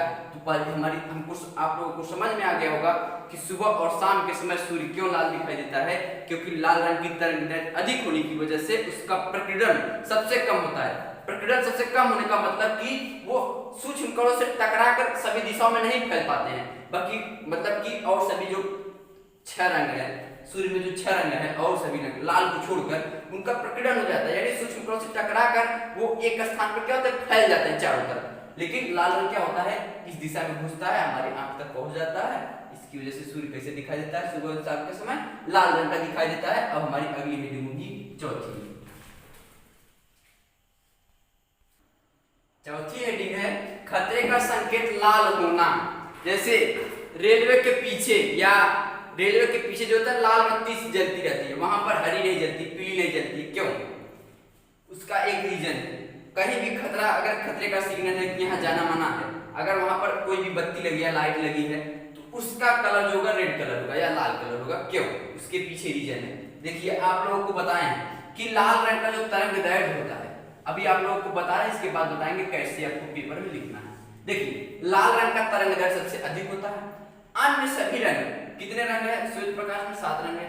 तो देखिए एक रंग का तरंगदैर्घ्य सबसे अधिक हो गया, तो इसका मतलब है कि जो बचे 6 रंग है वो इनसे कम होंगे, उनका तरंगदैर्घ्य इनसे क्या होगा? कम होगा। तो सबसे कम वाला ले लेते हैं, बैगनी या नीला ले लेते हैं। सबसे कम किसका होगा तरंगदैर्घ्य? वो होगा बैगनी या नीला।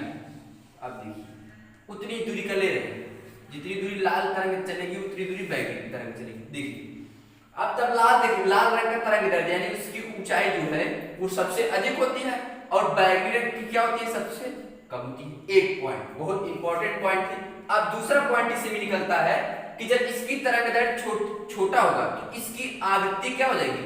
अधिक हो जाएगी। आवृत्ति क्या हो जाएगी? अधिक हो जाएगी। और लाल रंग की आवृत्ति क्या हो जाएगी? कम हो जाएगी। लाल रंग की आवृत्ति कम हो गई, बैगनी रंग की आवृत्ति अधिक हो गई। उल्टा होता है। अब देखिए जब आवृत्ति अधिक हो जाएगी तो इसका मतलब है तरंगदैर्घ्य क्या हो जाएगा? छोटा हो जाएगा या कम हो जाएगा। इसका तरंगदैर्घ्य छोटा होता है, इसका तरंगदैर्घ्य बड़ा होता है। इसका तरंग, इसकी आवृत्ति अधिक होती है, इसकी आवृत्ति कम होती है। देखिए अब मान लीजिए यहाँ पर एक लाल कलर है और एक बैगनी कलर है। आप इसके अलावा, लाल के अलावा कोई भी कलर ले सकते हैं। और आपको पता है कि ये हमारा एक वायुमंडल हो जाता है। जैसे कहीं पर एक सिग्नल लगा है रेलवे प्लेटफॉर्म पर, या कहीं एक सिग्नल लगा है, हम खड़े हैं, तो रेलवे क्रॉसिंग जो है, रेलवे सिग्नल जो है प्लेटफॉर्म पे हो चाहे जहाँ पे क्रॉसिंग पे हो, और हमारे बीच में जो है एक वायुमंडल होता है, यानी धूल का कण, धुएं का कण, ऑक्सीजन का कण हो गया, कार्बन डाइऑक्साइड का कण, जल का कण हो जाएगा। तो तमाम प्रकार के सूक्ष्म कण क्या है, इनके बीच में क्या कर रहे हैं? गमन कर रहे हैं, घूम रहे हैं, इधर चल रहे हैं। आप लोग देखते भी होंगे। उसके बाद देखिए अब मान लीजिए लाल कलर और बैगनी कलर दोनों हम ऑन कर दिए, दोनों बत्ती ऑन कर दिए। तो देखिए इसकी तरंगदैर्घ्य अधिक होने की वजह से क्या होता है? परिणाम ये होता है कि ये वायुमंडल में उपस्थित सूक्ष्म कणों से बहुत कम टकराता है, बहुत कम टकराता है। और जो बैगनी कलर होगा इसकी तरंगदैर्घ्य बहुत कम होती है, और आवृत्ति बहुत अधिक होने की वजह से यह वायुमंडल में उपस्थित सूक्ष्म कणों से बहुत अधिक टकराता है। कई बार टकराते हैं ये, ठीक है, कई बार टकराता है। मान लीजिए ये 5 बार टकराएगा तो ये 100 बार टकराएगा। एक मानक मान रहे हैं कि ये 100 बार टकराएगा, ये 5 बार टकराएगा।